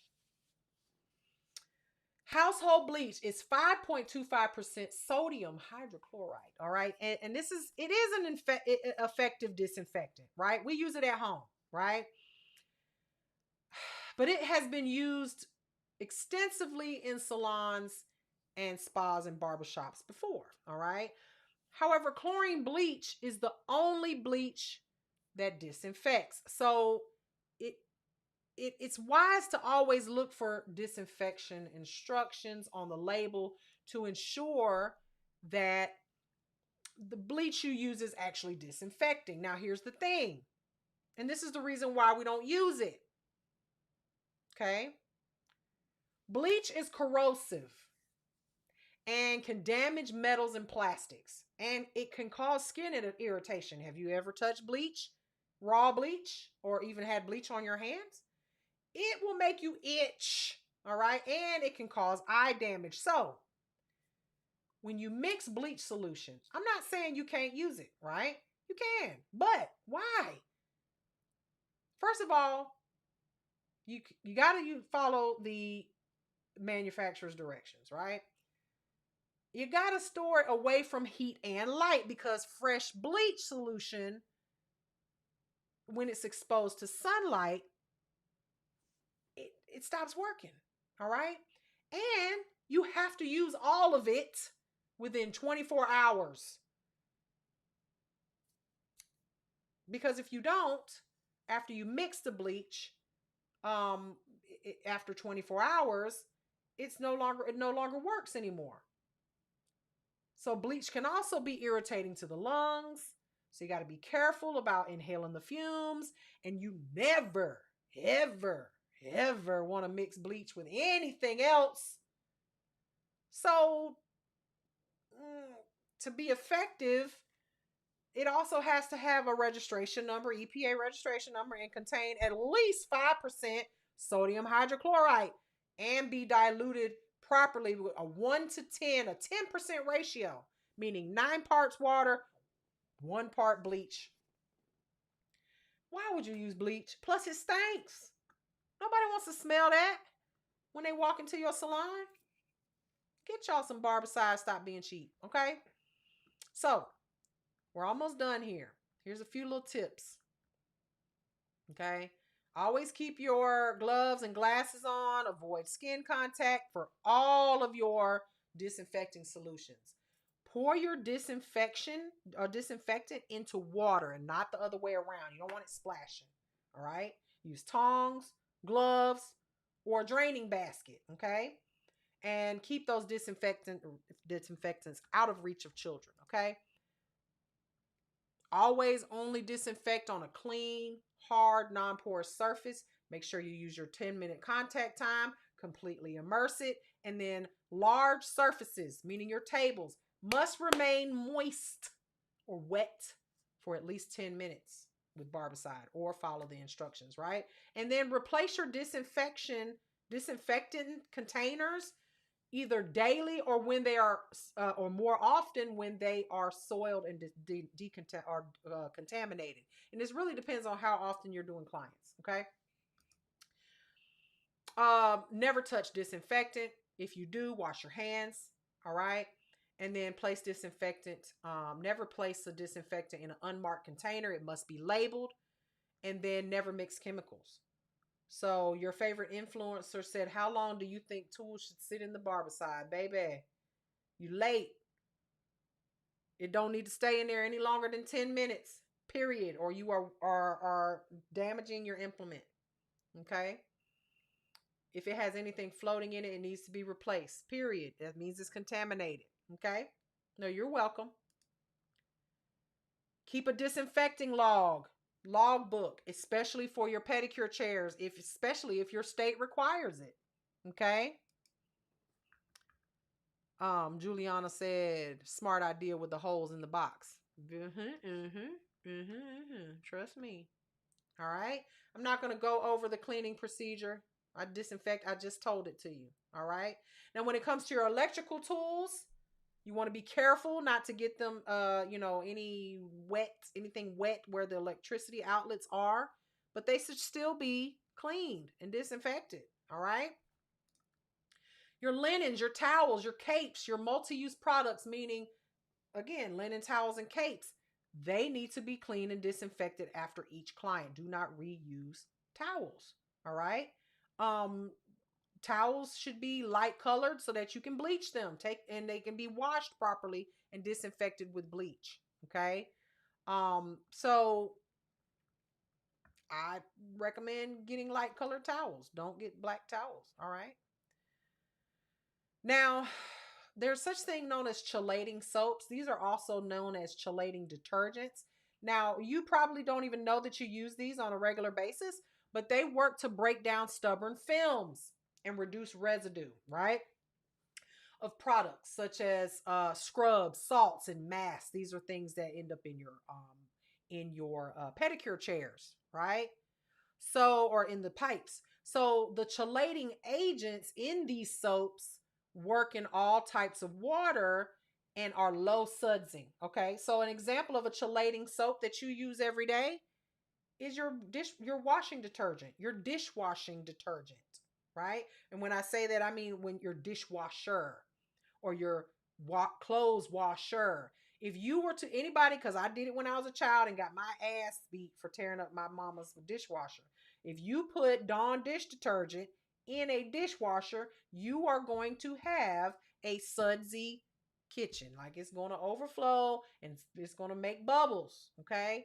So chelating soaps are the types of soaps we use that do not create a lot of bubbles, like Mr. Clean, your, like I said, your dishwasher soaps and your clothes washer soaps. Okay.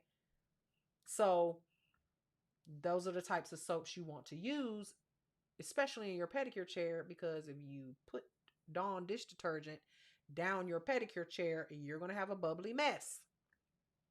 All right. Now, standard precautions. This is important. I know it's getting late. We're almost done. Standard precautions are guidelines published by the CDC. They require the employer and employees to assume that every single person that you come in contact with has an infection. So, like, people ask me, they're like, Miss Mary, if you came across a client that said they have HIV, would you work on them? Yeah. Why not? Because the client that has it and doesn't tell you, you're going to work on them too. You probably worked on several clients with HIV and AIDS and you didn't know it. Okay? So, because I assume that every client has HIV and AIDS, I assume that every client has COVID or something. You know, I assume every client is sick. This is called standard precautions because it may not be possible to identify a client with an infectious disease. Chris said yes and proceed with the same standards. Absolutely. So strict infection control practices should be used with all clients. And in many instances, clients who are just getting sick or are long-term viral carriers are asymptomatic. What does that word mean? It means that they show no symptoms or signs of infection. So you want to make sure that you are using these same safety standards with everyone in situations where they could be exposed to blood-borne pathogens, right?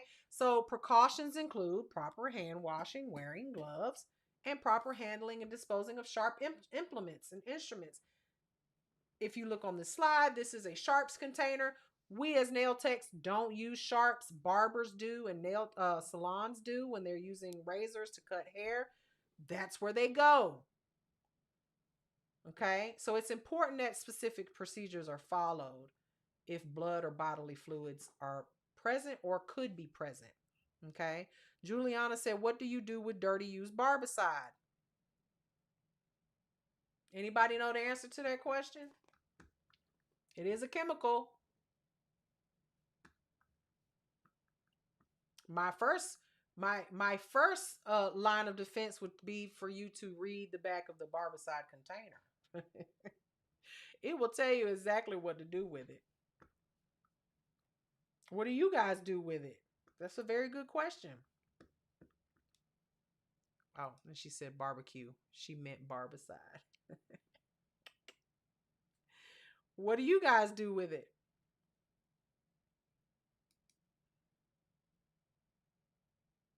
Discard? Discard how? I think she's asking, how do you discard it? I'm trying to make there it goes, barbicide. Discard it how? Y'all throwing it down the sink? I mean, I do. I wouldn't throw it outside. Okay. It is not a chemical that so the question, the question is asked, and I'm sure because it's a chemical, you're asking if it can go down the sink. It can absolutely go down the sink. It's not like acetone or alcohol. It's not a corrosive, okay, type of I mean, it will corrode your metal if it sits in the if your metal implement sit in the barbicide for too long, it will rust it. But it's fine for you to dilute it and pour it down the sink. Okay. Now I pour mine in the backyard grass. Don't do that. Now you got chemicals in your grass, killing the grass. Add more water and flush. I mean, you could. Why not? But it can go down the sink. It ain't gonna hurt nothing to go down the sink. All right. Now, when you're removing your gloves, a lot of you guys don't know how to remove your gloves properly. Okay. When you're removing gloves, the gloves have to be removed a certain type of way. This is a single use implement you got, or excuse me, equipment. And a new set is used with every client. And when you remove gloves, you want to be sure that you are removing them in a way in which you do not ever touch your skin with the glove, with the actual glove of your hand. Now, I will show you guys really quickly how to do it. Okay. How to remove gloves properly. I'll put this on the screen here. All right. There's a proper way to remove gloves. If you go to state board and you remove your gloves improperly, there will be points deducted. Okay? We got our gloves on. They got doo-doo all over them. Okay? It's poop all over these gloves. Okay? So the first thing that you want to do, pinch the glove, pull it off. Okay? Ball up this glove into this hand. Okay? And then slide your finger underneath. Pull this up, inside out. No poop on your fingers. Okay? What can I expect on the written exam in Texas? We can talk about that another day. Or inbox me, okay? I grab from the lower part. Doesn't matter where you grab. Don't matter where you grab. Long with the at first, okay? It don't matter where you grab at first. Let me show you again. It don't matter where you grab. Listen. Let me show you something. Don't matter where you grab at first. The first time you pull the glove off, okay? And y'all don't do what I just did on dirty gloves, okay? I don't care if you grab it from here.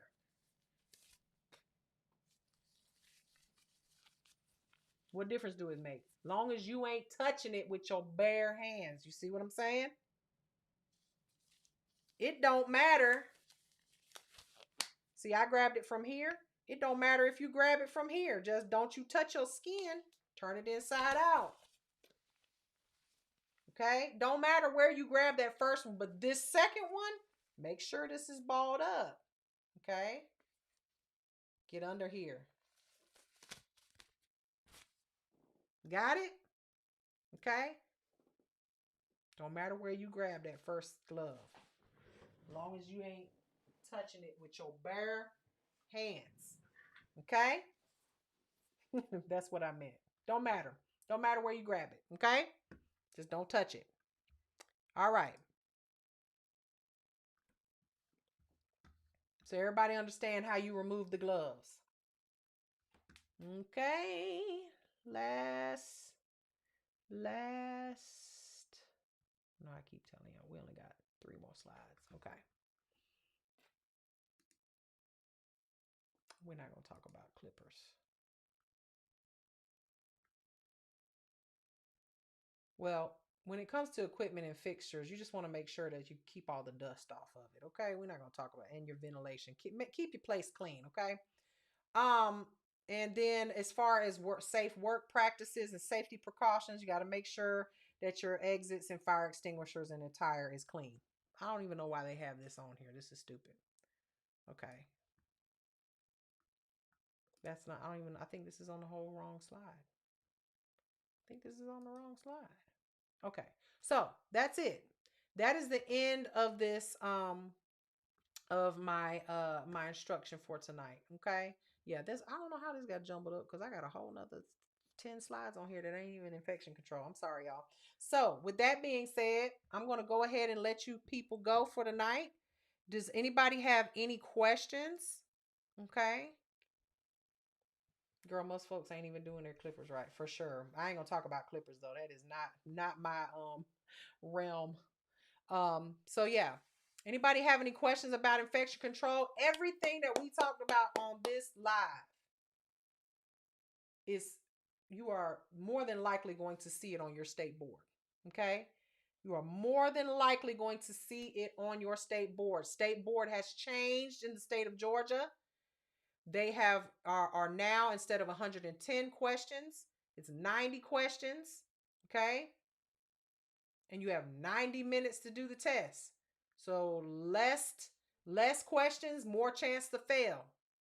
And they have put way more science questions on there: science, anatomy, and chemistry.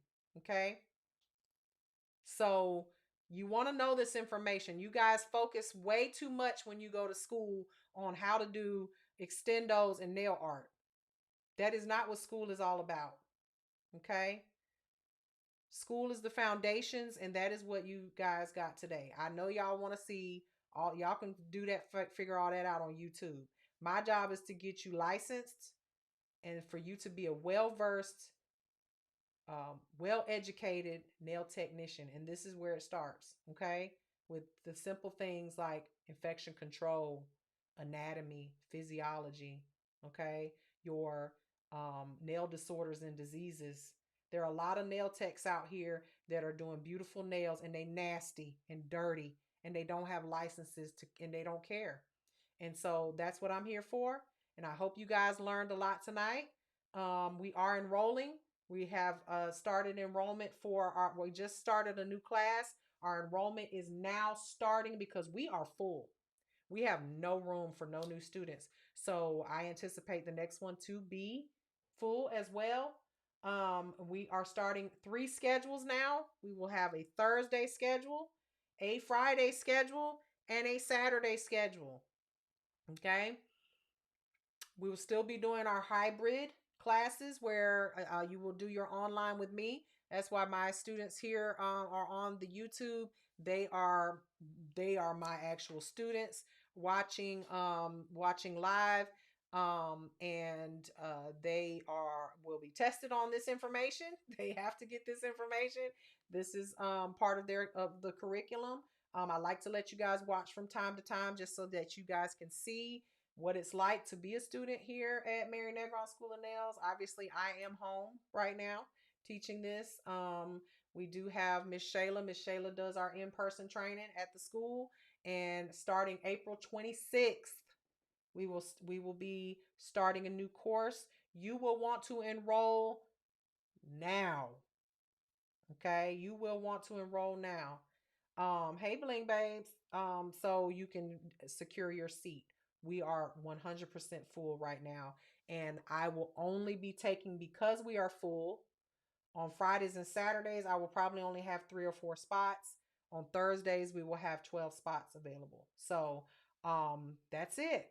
So, if you are interested, the link is in the bio. Jump on in there. Make sure you have your high school diploma, GED, or transcripts, and we will get you enrolled. Okay.